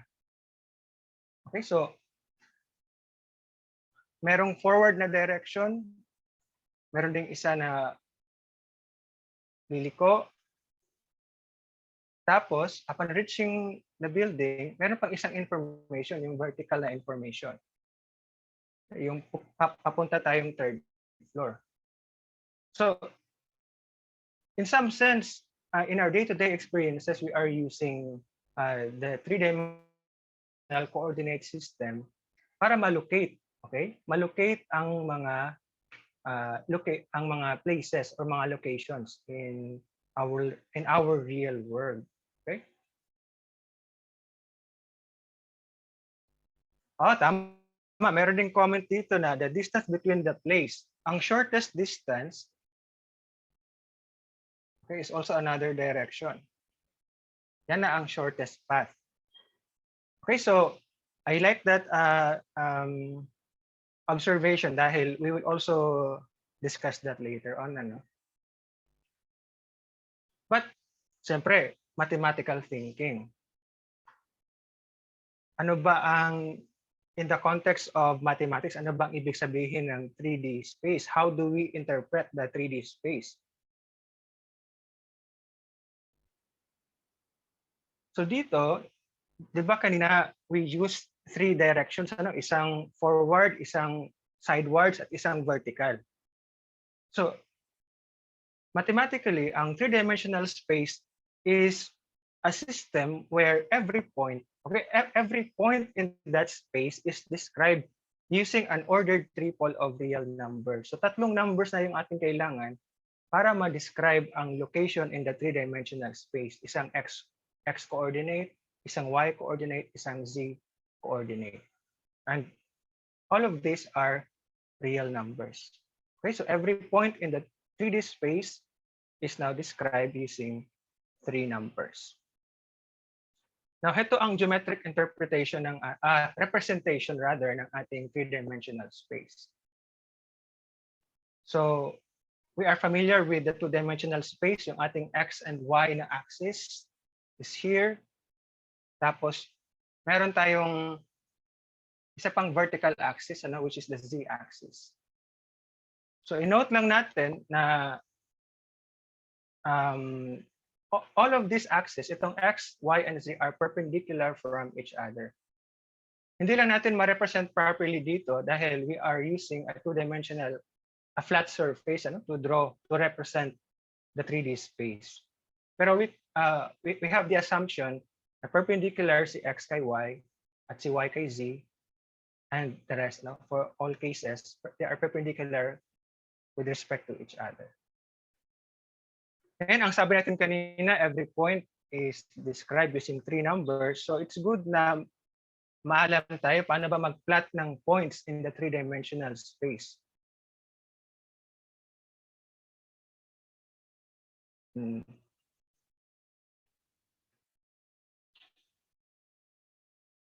Yes, it's good na gagamit ng GeoGebra to illustrate the 3-dimensional space. But in this case, let's do it manually muna kasi it's also good na maalam tayo mag-plot manually.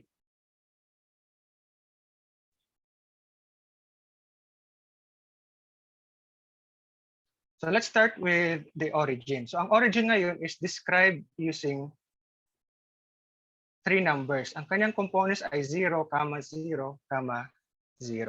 Yan na ang origin natin. How about yung point along the axis?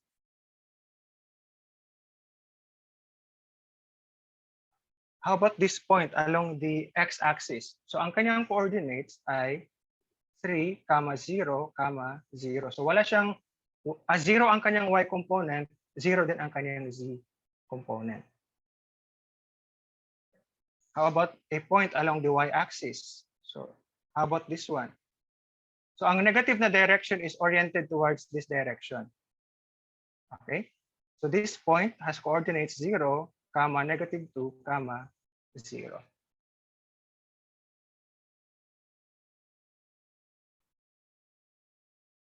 Pero how about those points na hindi 0 ang kanyang mga coordinates? Paano ba natin ipa-plot sila? One technique is i-plot natin muna yung x and y coordinates, so as if we are plotting them in the xy plane. Tapos yung third component kasi is just vertically it's just vertical na orientation, ano? So we move upward or we move downward. So say for example, we want to plot the point 1, 2, 3. So unahin natin i-plot muna ang ordered pair na xy, okay? Ang 1, 2. So from the x-axis, we have this, y-axis, nandito siya. So along the xy plane, yan ang 1, 2 na plot. But then, kasi nga ang third component is 3, ang positive z direction is vertically upward. So from the point xy, from the point 1, 2 in the xy plane, you will still have to move 3 units upward. So if we draw a guide here na axis, so move tayo ng 3 units upward, 1, 2, 3. So nandito na yung actual na location ng ating point. Okay, na 1, 2, 3. So we can imagine na itong point na 1, 2, with components 1, 2, and 3, meron siyang shadow along the xy plane. Okay. I'm sorry.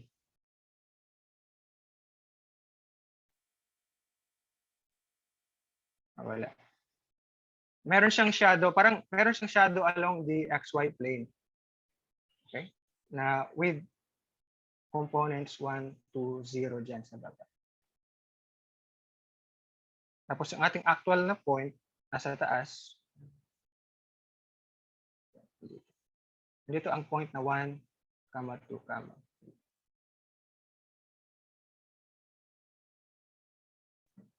Okay, so ang technique dyan, mag-plot muna along the xy plane. Tapos ang actual na point, we just use the information ng third component, ng ating z component. Kapag positive, we move upwards. Kapag negative, we move downwards.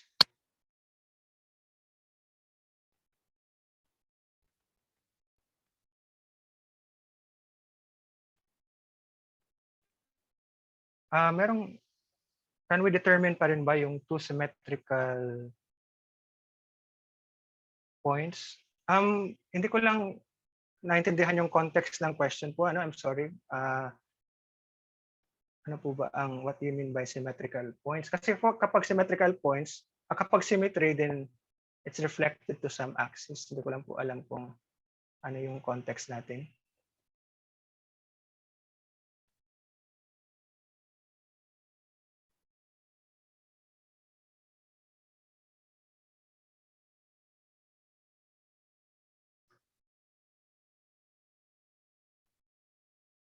Okay, so while waiting for a response, let's continue na.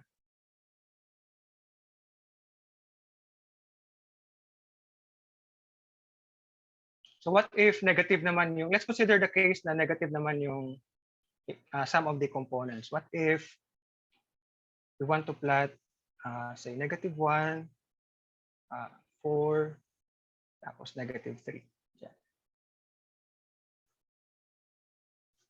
So unahin muna nating i-plot along the xy plane ang point na -1, 4. So ang negative na x direction is along this direction. Okay, so nandito ang -1. Tapos ang positive y direction is here. So 4 units, Oops. Mali.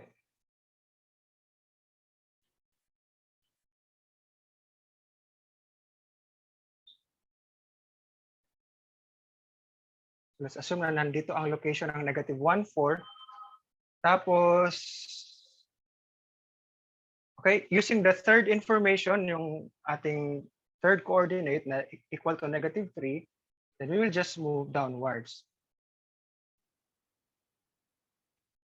1, 2, 3. Downwards. So nandito na yung location ng ating point.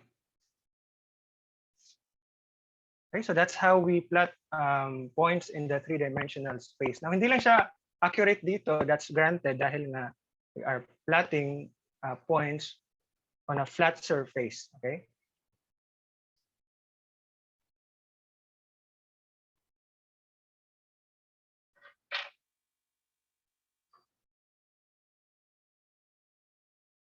So maybe we can illustrate this sa GeoGebra, no? Para lang mas ma-appreciate natin sa GeoGebra as recommended before kung paano ba i-plot ang mga points.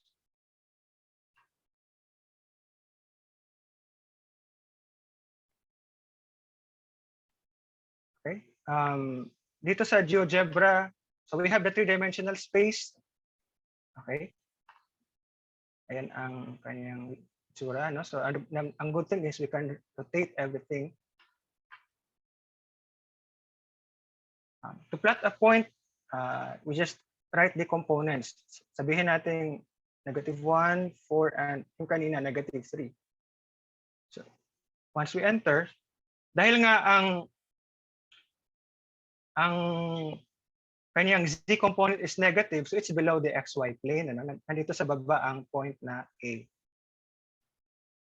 Okay. Ano pa? 4, 7, 4, 8, 9. So, ayan. So, the point B, so nasa taas naman si point B, nandito sa taas.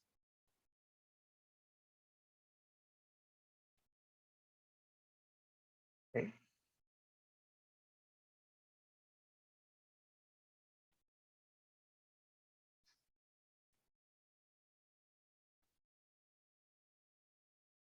My question dito is the 45-degree line always the reference in plotting? Ay, hindi ko rin ang 45 degrees po ba, and kasi kapag when we say 45 degrees with respect to what axis, ano? Ang measurement ng 45 degrees is with respect to the x or the y axis or the z axis. Pero when plotting, ito na lang yung pinakamadaling technique kasi nasanay tayo na babalik tayo sa ating slides. Nasanay tayo in plotting points in the two-dimensional space. Okay, so ang gawin natin, we just plot as usual along the xy plane yung ating skills sa pag-plot along the two-dimensional space. Tapos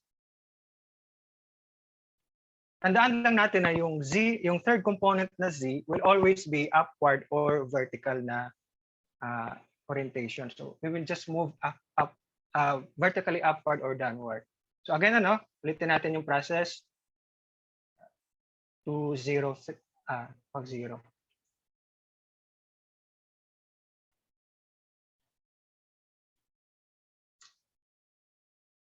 Okay, I'm sorry for that. Meron tayong technical difficulties.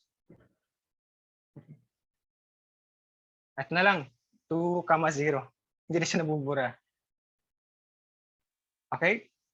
Using our skills in the two-dimensional space, gamitin natin yung 2, 0 na information para i-plot ang point na ito along the xy plane. So ang 2, 0, ang x ay 2, ang y ay 0 is along this point. Yan ang location ng 2, 0. But then, dahil nga meron tayong third component na 3, which says na dapat mag-move pa tayo vertically upward from this reference point. Okay? So 2 units upward, 1, 2, 3. So nandito na yung actual location ng ating point. This is now the point 2, 0, 3. Okay, so again, ginamit natin yung skill sa pag-plot along the xy plane, yung two-dimensional na skill, tapos we move vertically upward para lang ma-incorporate yung third component, yung z component. Ano pa ba yung ibang questions?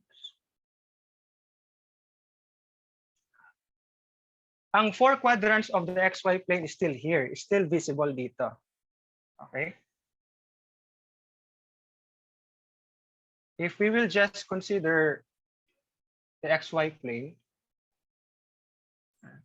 hindi na siya magbubura. If we will just consider the XY plane, nandito pa rin ang 4 quadrants niya. Okay. Along this plane, itong surface, itong plane na ito, nandito pa rin ang 4 quadrants. So, ang ating 2-dimensional space is now part of the 3-dimensional space. Okay? So, kasama pa rin siya. Nandyan ang ating 4 na quadrants, ang XY plane natin. I'm having technical difficulties lang na hindi na gumagana ang option na buburahin yung mga nasulat ko dito.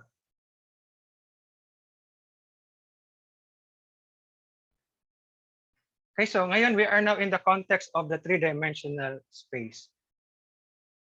Okay, so kanina meron tayong nabanggit na yung distance from yung point, yung ating individual towards the building is also some sort of direction.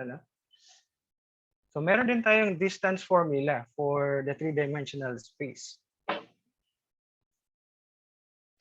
So we can see here na talagang extension lang siya ng ating 2-dimensional na case. Okay. But the question is, ito naman, di ba? Sabi ko kanina yung mathematical thinking, bakit naman ganyan yung equation for the distance formula? So merong mga interesting na mga video sa YouTube describing the derivation nito. Bakit ba ganyan? So I will no longer discuss that in the interest of time. Pero para nga mas magkaroon tayo ng deeper understanding, let's explore bakit yan ang distance formula sa 3-dimensional space. So if we have points P and Q, ang ating P, ang kanyang components ay x1, y1, z1. Ang Q naman ay x2, y2, z2. The distance between these 2 points is now given by this expression here. Square root ng x sub 2 minus x sub 1 squared plus y sub 2 minus y sub 1 squared plus z2 minus z sub 1 squared. Now, I encourage our viewers, try to discover paano ba nabuo ang equation na ito.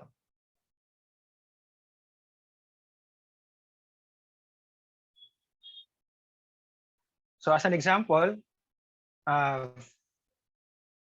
we have the point with components 2, 3, negative 4. Ang isa naman ay 3, 1, and 0. Then plugging into our distance formula, ang kanilang distance is square root of 33 units. Okay, so yun lang muna ang ating short introduction sa 3-dimensional space dahil we will now move on to vectors in the 3-dimensional space. Whenever you hear the word or see the word vector, ano ba ang ma-associate ninyo ng mga concepts? Isang short question sa ating audiences. Sa ating audience, ano ba ang mga concepts related to vectors?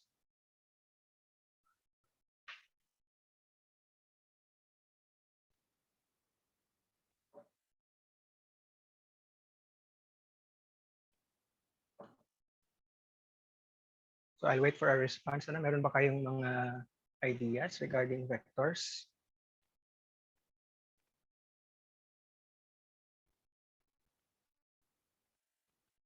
Okay, sabi ni Christian, magnitude and direction. Tama, no? Yun ang usually na matrices. That's quite advanced na thinking of vectors. Okay, so tama kayong lahat, direction. Now, bakit important ang vectors? If we are asked, ano ang isasagot natin sa mga tao? Bakit pa important yung vectors? So, maraming answers dyan, pero let's consider this scenario.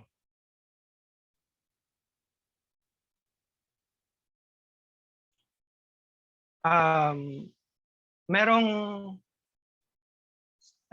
accident between two vehicles. Okay, so the first scenario is ganito. Two vehicles are traveling in the same direction. Okay, isang vehicle is traveling at yung unang vehicle is traveling at the speed of 60 kilometers per hour. Yung ating second vehicle is traveling at 40 kilometers per hour. So, dahil nga mas mabilis yung nasa rear na vehicle, then nasalpok niya, natamaan niya ang rear end ng ating vehicle. Pero don't worry, safe na po lahat ng passengers dito sa ating case. Naka-seatbelt naman silang lahat. Kaya safe, wala namang serious na nangyari. So that's the first case. Two vehicles are traveling in the same direction. Ang speed ng first vehicle is 60, yung isa naman ay 40. So dahil mas mabilis yung nasa huli, so na rear end niya ang natamaan niya ang rear end ng vehicle in front. Here's the second case. Another accident naman, but this time they are traveling in opposite directions.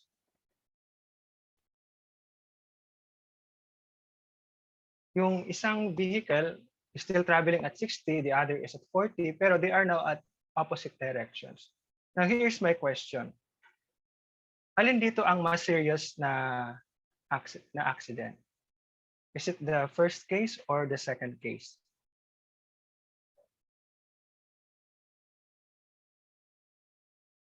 So naturally, your answer will be the second case, di ba?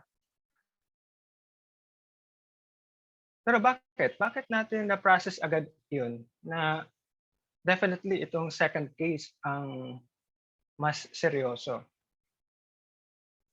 na scenario? Dahil, okay, alam natin yung speed at direction ng vehicle. So can you imagine kung hindi natin alam, if no information about the speed is given, kung hindi natin alam kung ano yung speed ng isang vehicle, let's assume na we don't know na 40 pala yung speed ng car B, we cannot compare this scenario sa first one dahil wala tayong alam na speed, di ba? We lack information in this case. We cannot say na automatic seryoso kaagad yung case number 2 natin, yung second scenario. Or what if hindi natin alam yung direction?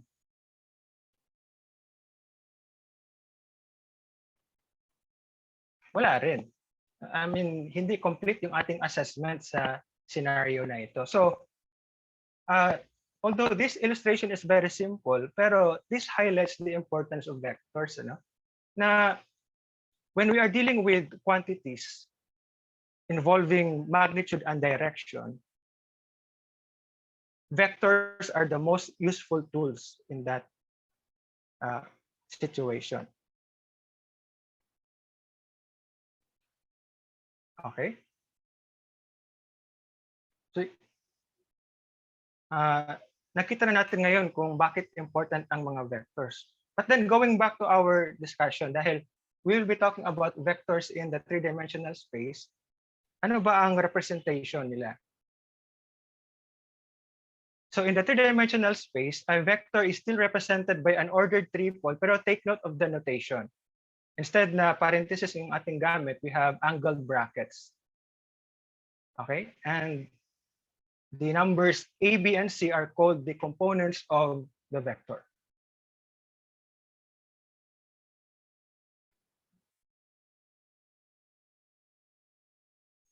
Now, how do we represent a vector? So, ang kanyang representation is an arrow, di ba?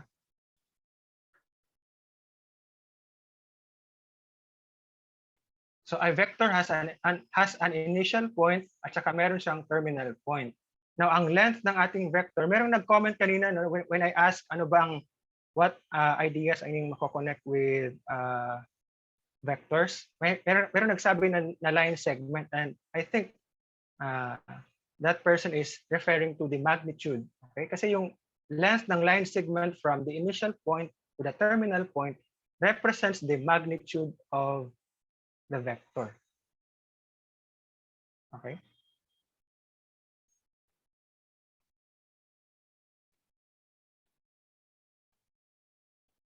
So, initial point at saka terminal point. So, using these 2 points, we can always construct a vector.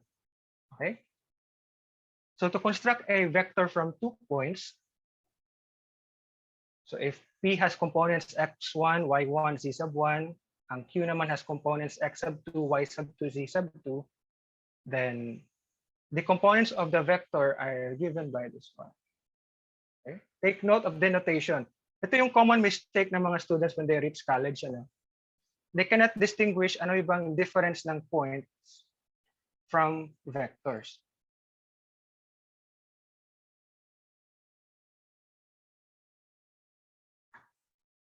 A vector is represented by an arrow. A point is represented by a point. Okay, so take note of the notation. Now, in constructing vectors using the information from the terminal and initial point, so laging laging component ng terminal minus component of the initial. Okay? The second component of the terminal minus the second component of the initial. Yan ang way ng pag-construct ng vectors.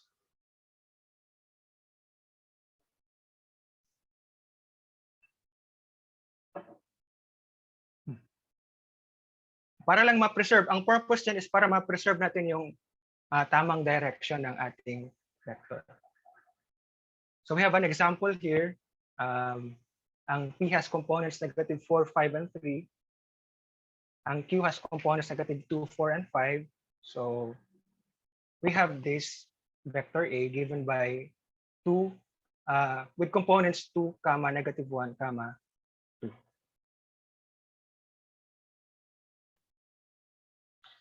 Okay, yan ang example kung paano mag-construct ng vector from 2 points.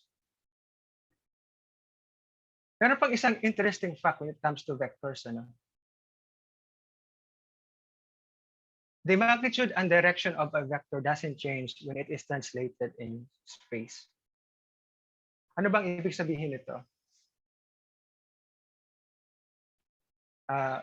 Here, we have a vector. So yan ang kanyang representation. We have its direction and magnitude. Kapag ilipat natin ang kanyang position without rotating the vector and shrinking the vector or stretching the vector, kapag ilipat natin siya like so, what happened? Hindi nagbago ang direction, hindi rin nagbago ang magnitude ng ating vector. Okay? We just translated the vector in space. Let's do it again. Ayan. So kahit nagbago ang kanyang terminal at initial points, ang mga locations, as long as we don't rotate or we don't shrink the vector, ang kanyang magnitude at ang kanyang direction will never change.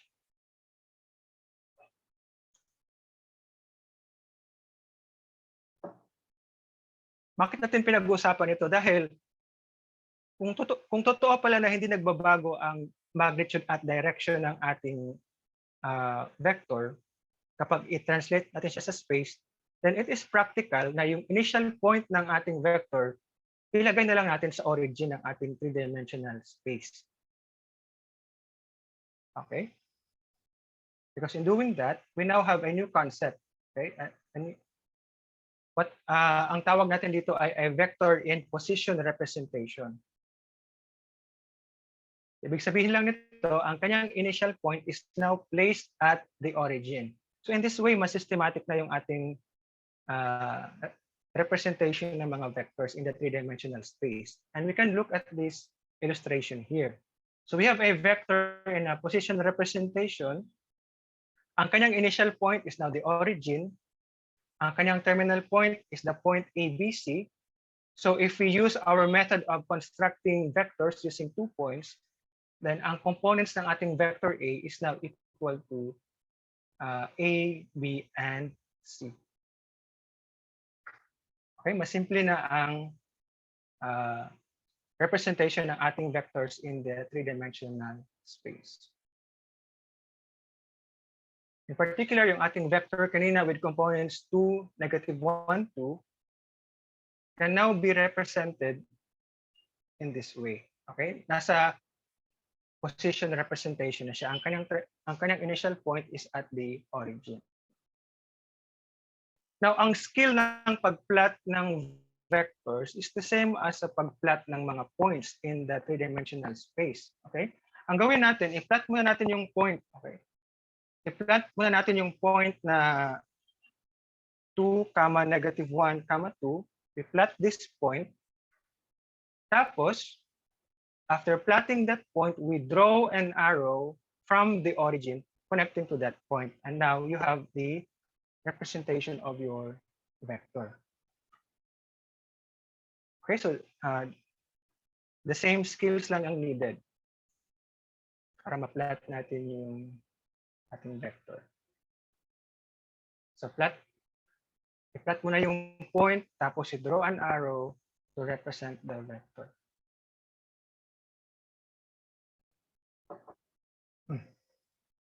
So let's dig deeper. Okay. The magnitude of a vector is the distance between its terminal and initial point.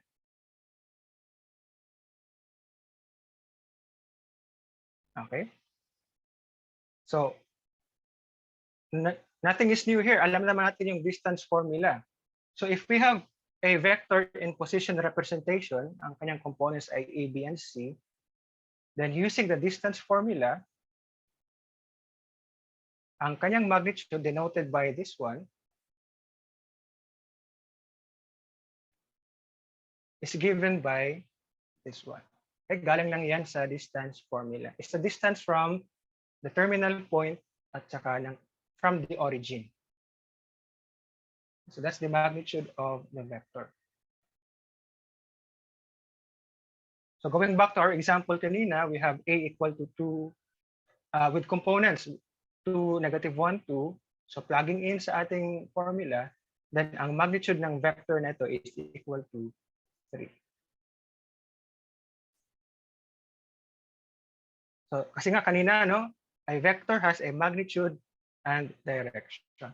So that's the next question. What about the direction of a vector? But now we are in the context of the three-dimensional space. So let's observe this fact.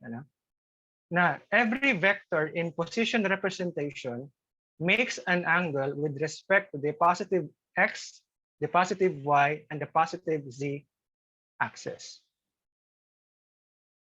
Ito ang illustration. Okay, we have a vector that's colored in blue. Tapos makikita natin dito na with respect to the positive x-axis, so ito yung positive x-axis, that vector makes an angle to that axis. Tawagan natin alpha ang angle na iyan. Now again, with respect to the positive y-axis, the vector also makes an angle. Tawagan natin beta. Now with respect to the z-axis, ang vector also makes an angle that we call it as gamma. Okay? Itong alpha, beta, and gamma are what we call as the direction angles of a vector. So for a vector in the three-dimensional space, tatlo yung numbers that will describe its direction. And those numbers are actually the angles with respect to the positive sides of x, y, and z axis. Now,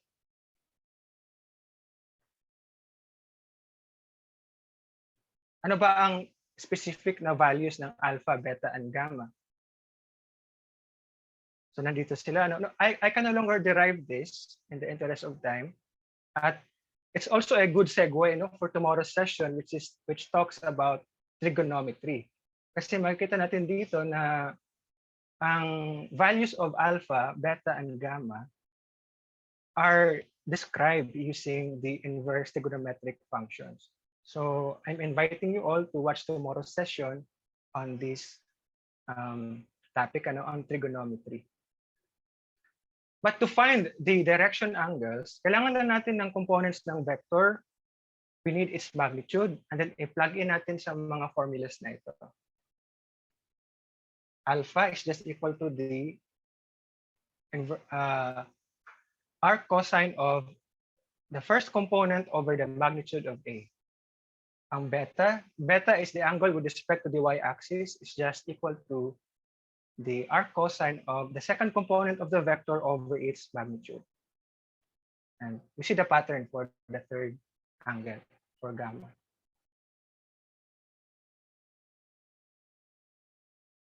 So using our example, A equal to 2, negative 1, 2, ang kanyang magnitude as shown before was equal to 3.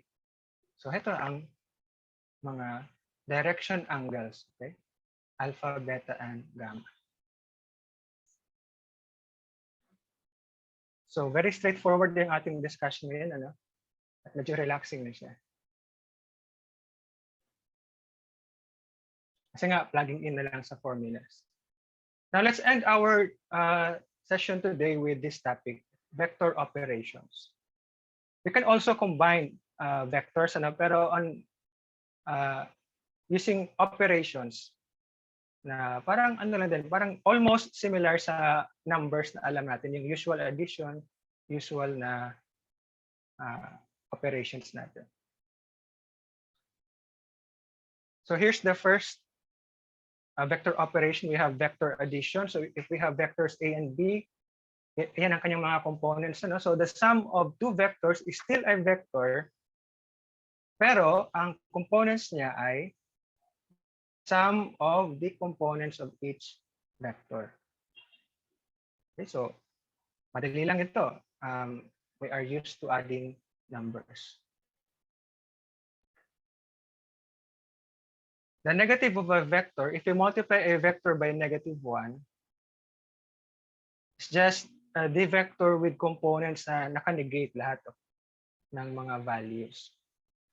And in this case, the vector is now oriented to its opposite direction. If this is the direction of vector A, ang negative A will now be pointing to the opposite direction. Okay, that's the negative of a vector. So vector subtraction. If we subtract vector B from vector A, so component-wise pa rin, ano? Sorry.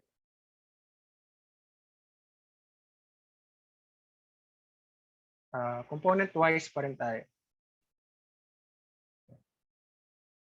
So it's A1 minus B1, A2 minus B2, A3 minus B3 ang components ng A minus B. So scalar multiplication. In this case, we are just multiplying a vector with a number. Okay, a scalar is just in our context, ang scalar dito is just a real number. Okay, so i-multiply lang natin with C ang every point in what I mean is every component ng ating vector.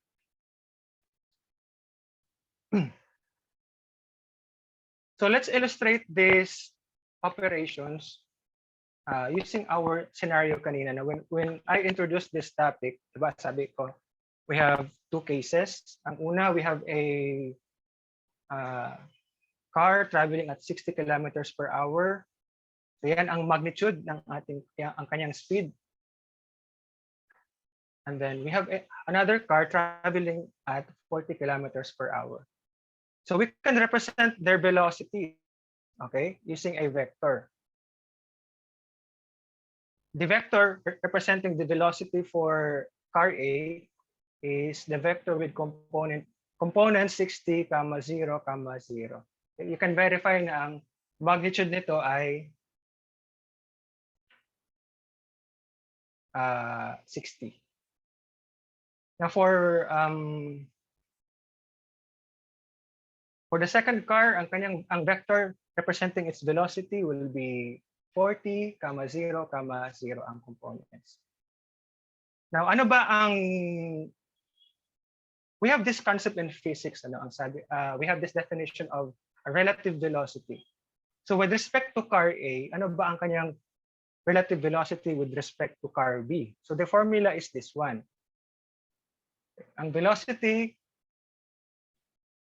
velocity of car A with respect to car B is given by this one. It's the velocity of car A minus the velocity of car B. So, plugging in the components, ayan. So therefore, ang kanilang relative velocity is 20 kilometers per hour. So, nung moment na nabangga ng car A ang car B, so parang lang din siyang tumama sa isang wall at the speed of 20 kilometers per hour. So, yan ang kaniyang relative velocity. How about the second case? Yung car A is still in the same direction, pero yung car B is now on the opposite direction. Now, dahil opposite na ang direction ng kanyang velocity, magbabago rin ang representation ng kanyang velocity. Negative na. Okay? As we have mentioned before, sa ating first na scenario, positive pa, di ba? Pero dahil ni-reverse natin ang direction, negative na ang components ng car B. Now, what is the relative velocity of car A with respect to car B? So we have that. Okay. It's VA minus velocity of car B. Now, subtracting, it's now ang kanyang velocity is now ang relative velocity is now 100. So tama kayo in assessing na itong second case will be a worse case than the first one. Dahil ang impact is the same as yung pagtama ni car A kay car B is the same as hitting a wall, as stationary wall at the speed of 100 kilometers per hour. Okay? So, from a situational problem, alam natin yung speed and direction. And there's only one quantity that can help us with that, vectors. So we studied the properties of vectors, ano ang kanyang components, ano ang operations, and then going back to our situational problem, we have now made an educational assessment, an educated assessment sa ating scenario. Okay, so that's the good thing about mathematical thinking, ano?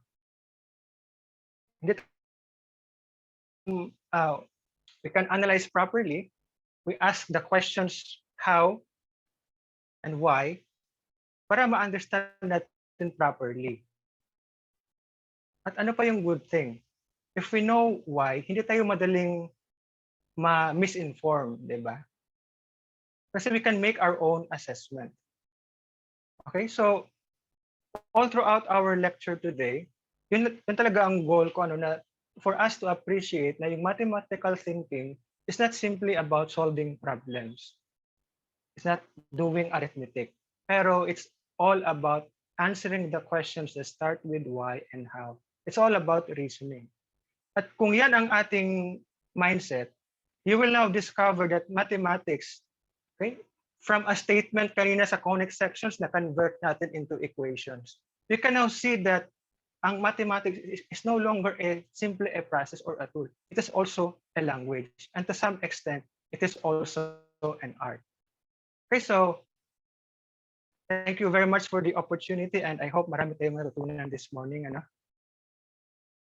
It's my pleasure to share this experience with you all. Thank you.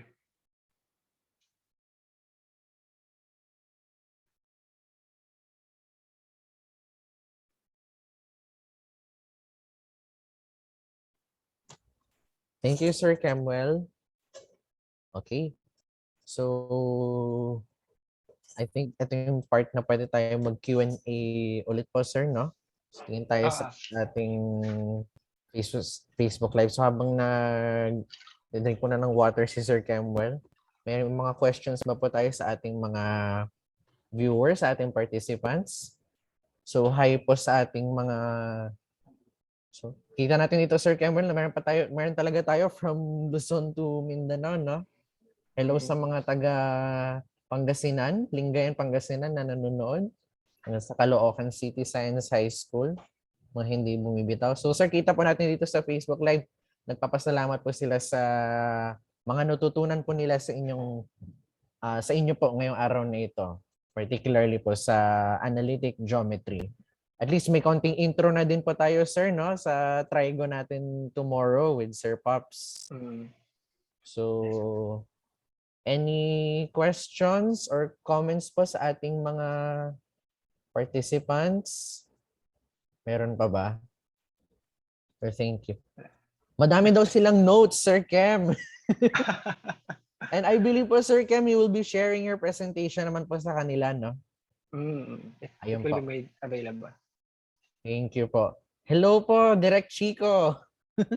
Hello po, watching from San Pablo, Laguna. So si Sir Chico, isa to sa mga iilan lang nakilala ko na communication student pero napaka-bihasa sa mathematics. So, thank you, sir. So, I guess wala na pong... Ayan, very refreshing daw po, sir, ang discussion natin ngayon. Thank you naman. Marami pa rin po nagpapasalamat po mula sa ating mga viewers. Everything is clear na daw po sa kanila. Thank you very much po for your kind words, dear participants. Okay po. So, yan, nakikita ni Sir Kemuel yung ating viewers. Everything is clear na daw po. Ayan. Okay po. Now, to award the certificate as our expression of sincere gratitude to our resource speaker this session, may I call on the Zoom space our officer in charge and incoming director, Assistant Professor John Mervin L. Embate. So let me first read the citation of the certificate. Certificate of Appreciation is awarded to Kemuel M. Quindala III for serving as resource speaker during the second session on Jamming Tayo with Geom, a review session for analytic geometry in MATH-dali lang ang math, a subject tutorial webinar series for algebra, trigonometry, geometry, and calculus, held today, December 1, 2021 at the Learning Resource Center, UPLB College, Laguna, signed by our officer in charge, John Mervin L. Embate. Sir JM.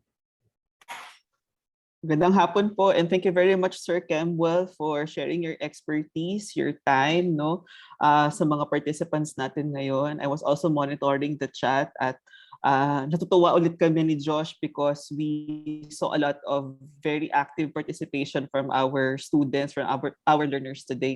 At ang ganda-ganda ng sinabi ni Sir Kemuel kanina with regard to mathematics, na it's not just a tool, an instrument, it involves reasoning. So at the end of the day, we should consider mathematics as a language, and there's also an aesthetic quality to it, na ang ganda-gandang aralin ng mathematics at ang ganda ng dulot ng mathematics sa buhay natin. Actually, kanina parang nung dinidiscuss ni Sir Kemuel yung tungkol doon sa velocity, parang naalala ko yung isang line sa movie na The Dark Knight, not to advertise a movie here. Yung parang there's somewhat a very interesting question. What happens daw when an unstoppable force meets an unmovable object?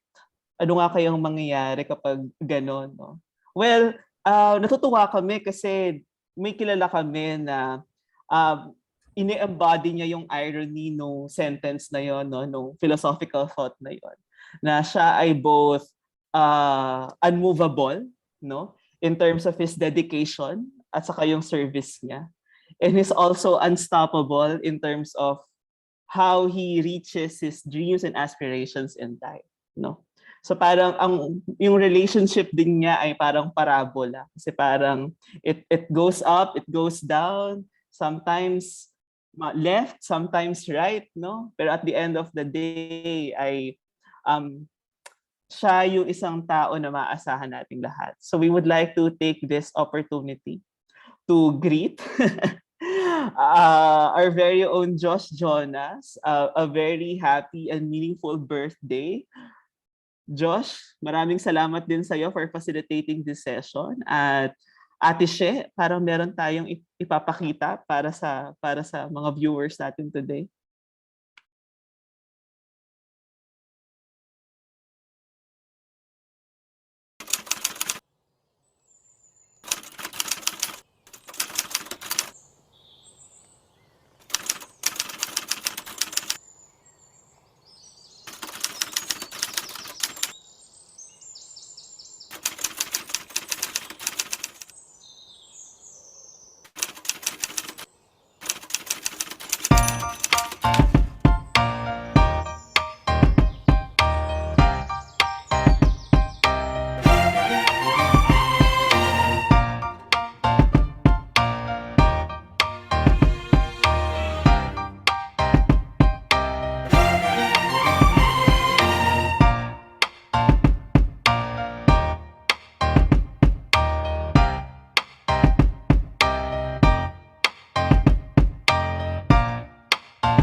Ayan, happy birthday, Josh! Happy birthday! Thank you po! Happy birthday! Ayan. Happy birthday! Ayan, syempre! Thank you so much po! Yeah! Syempre, nandito po part ng LRC Thank family, you po. ang previous director ng LRC, si Ma'am Benj. At of course, ang Lodi natin sa OPR, si Sir Chico, para batiin si Josh ng happy birthday, Ma'am Benj. Wait, i-blow ko ba po muna? Baka matunaw. Sige, mag-wish ka muna, Josh. Mag-wish ka muna. Wala mo ng kanta-kanta. Okay. Happy birthday! To you. Thank you, Derek. Wait, blow po muna. Mag-wish muna ako. Yay! Thank you so much po.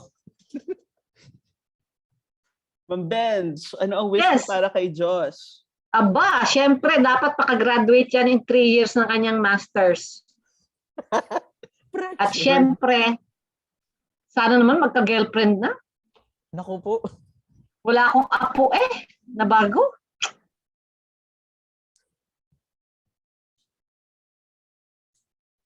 Thank you, More Ma'am. birthdays to come, syempre, more birthdays to come. More projects din. More innovations sa LRC. Being more energetic, no? Being more energetic, and always naman yan talaga si Diyos, napakasipag yan. Kahit anong oras, pwede mong utusan, pwede mong kalampagin, any time of the day. Siguro nagre-reklamo siya, pero sa loob lang niya. pinagdadasal na lang niya ang mga tao sa paligid niya.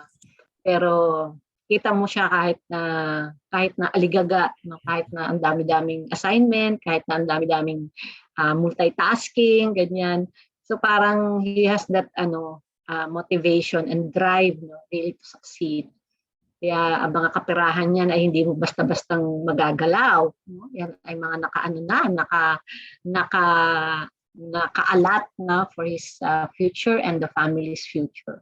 At a very young age, unang-unang sweldo pa lang may allotment kaagad ang internet connection at ang kuryente, o saan ka naman nakita ng anak na ganyan. So very si Josh very really a role model in terms of not only being a son as a colleague as well. Very professional at saka madaling makisama at lahat ate niya, lahat kuya niya. Kaya siguro kahit nasa loob ang kulo, kinikim-kim na lang. So maganda rin, Josh, ay nailalabas-labas mo yung para naman hindi masyadong sumabog ang iyong dibdib, no? But I think he's very frank and very honest to what he feels, no? And also for the good of everyone, which I think I admire for a very young colleague, no? And his first job. So parang he's already doing well in his first job, and I hopeful, or I'm not hopeful, I believe that he will do better if he is given the opportunity to advance his career and at the same time his responsibilities. And we are so lucky to have Josh, as a friend, as a colleague, as a son. Ampun ko daw siya and as of course as an advisee. So I hope everything goes well for 2022, no matter what. Sabi niya ni Ate She, kapit lang, no? All is well. At talagang ikaw naman very prayerful. So yung pagiging prayerful mo will be there always and will bring you to greater heights. So I wish you all the best and more birthdays to come. Thank you, Ma'am Benj.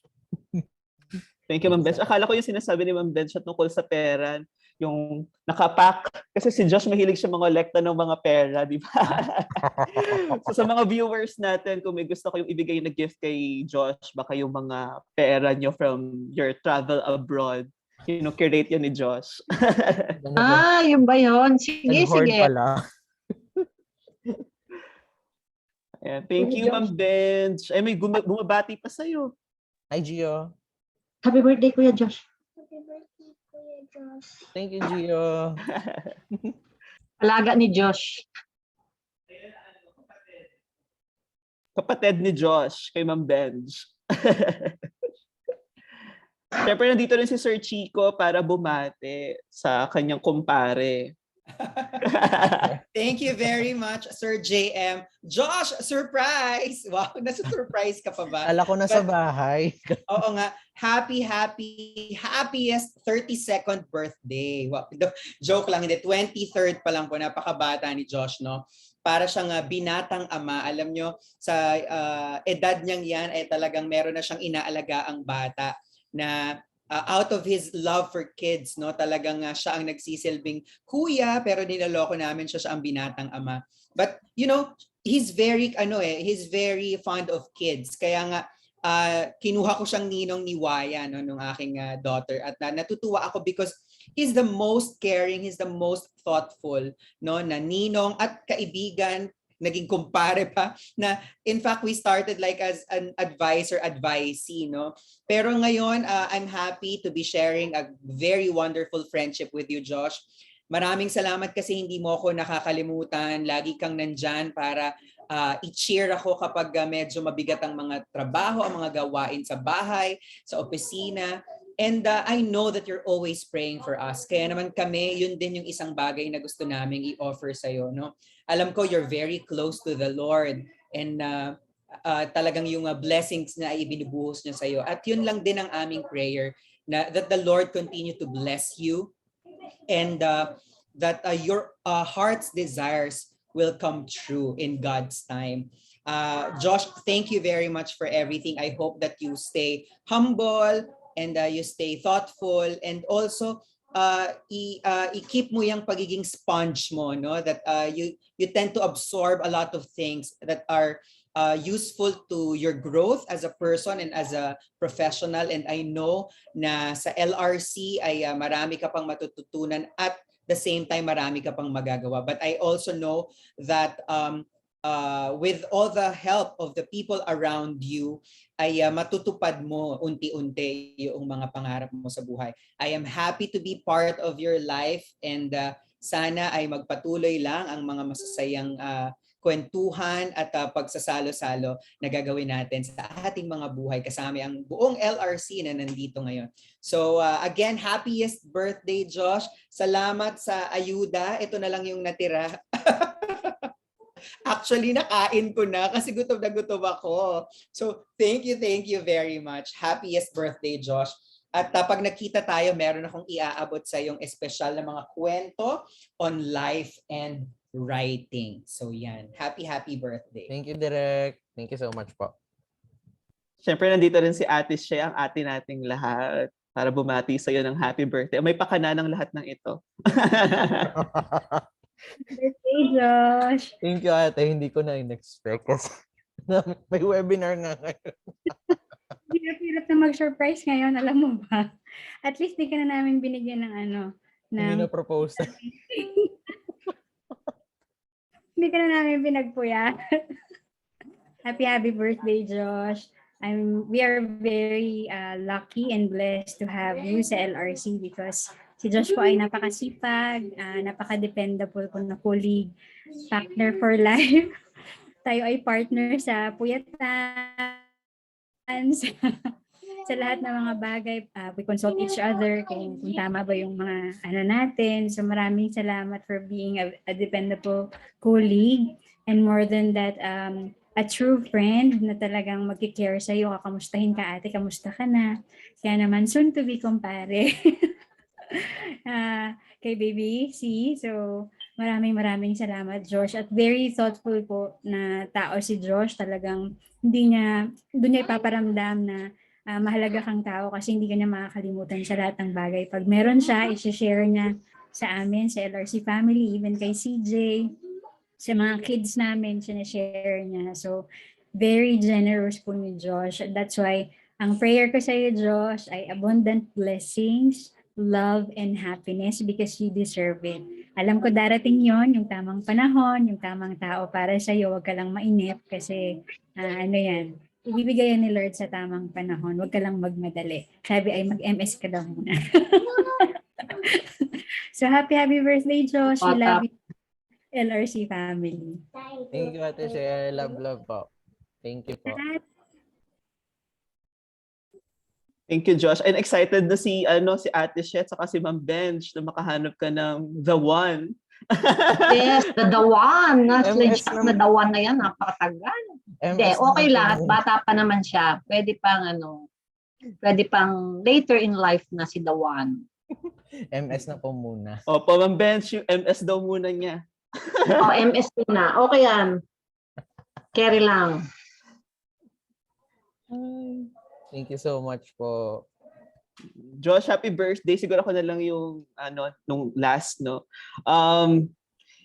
Sinasabi ko nga sa iyo, Josh, na hindi pumasok sa hinagap ko na I'll be working with you kasi nag-start yung pagsasama natin as you being my student. You're one of the first students that I had in DevCom back in 2016, no? And back then, sobrang active mo na as a student. Medyo marami kang questions and very active mo sa class. Minsan nahihirapan ako sagutin yung mga questions mo.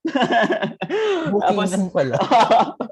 At pero thankful ako kay Josh because just to share to everyone, ito yung isa sa mga blooper ko na I went to a wrong class 1 hour before Josh's class. And it so happened na yung class na yon, student din si Josh.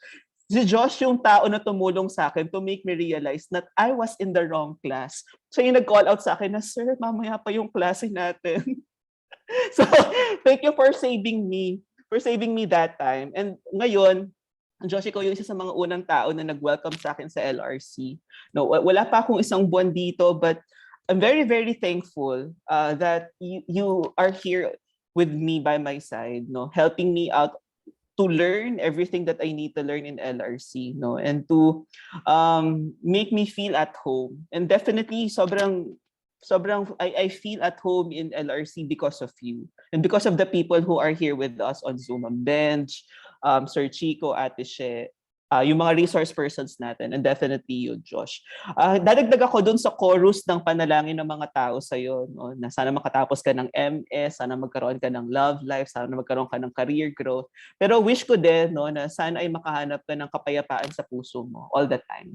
Na alam ko na nahihirapan ka minsan sa mga trabaho. Although feeling ko wala pa naman ako masyadong pinapagawa sa'yo na mahirap.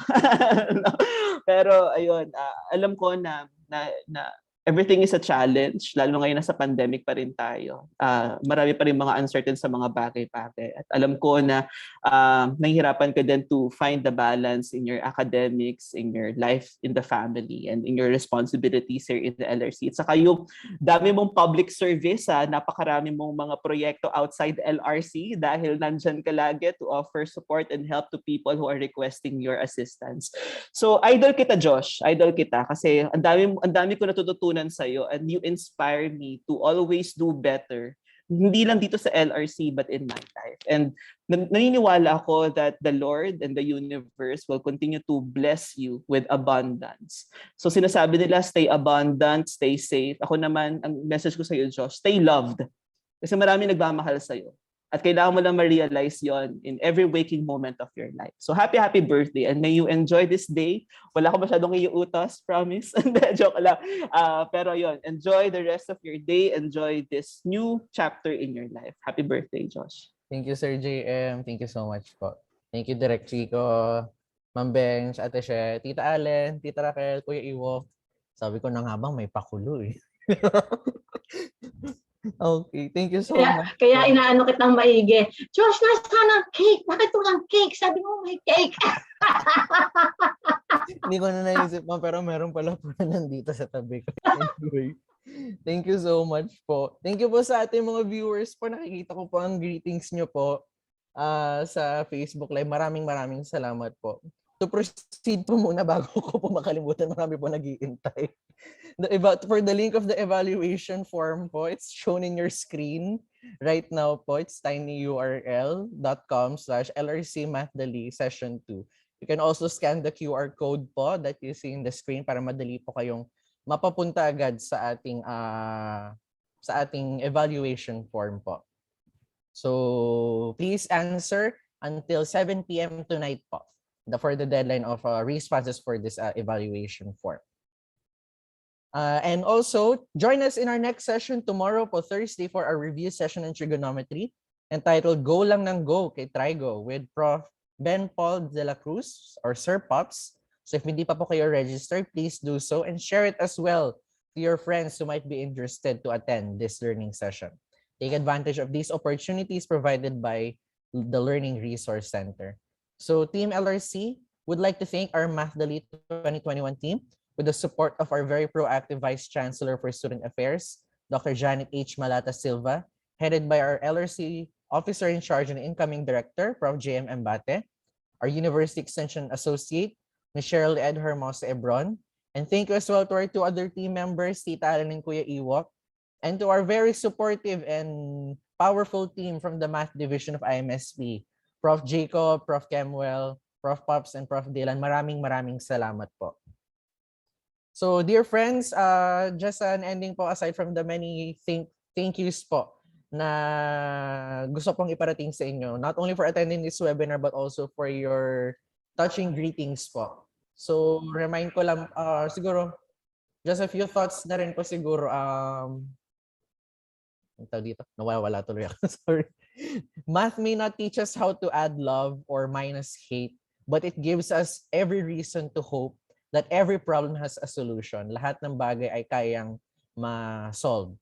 So that's one lesson siguro na dapat nating matutunan sa math. So kami po sa Team LRC, ang inyo po mga math teachers, your math mentors, will always be here to remind you na, just like what I said on Monday, math-dali lang ang math dahil kayo ay math tatapang at math tatalino. So together we can achieve academic excellence. Thank you for joining us, dear students. I hope you learned a lot from our session this morning. See you on the next one. Bye. Happy birthday, Josh! Birthday ulit.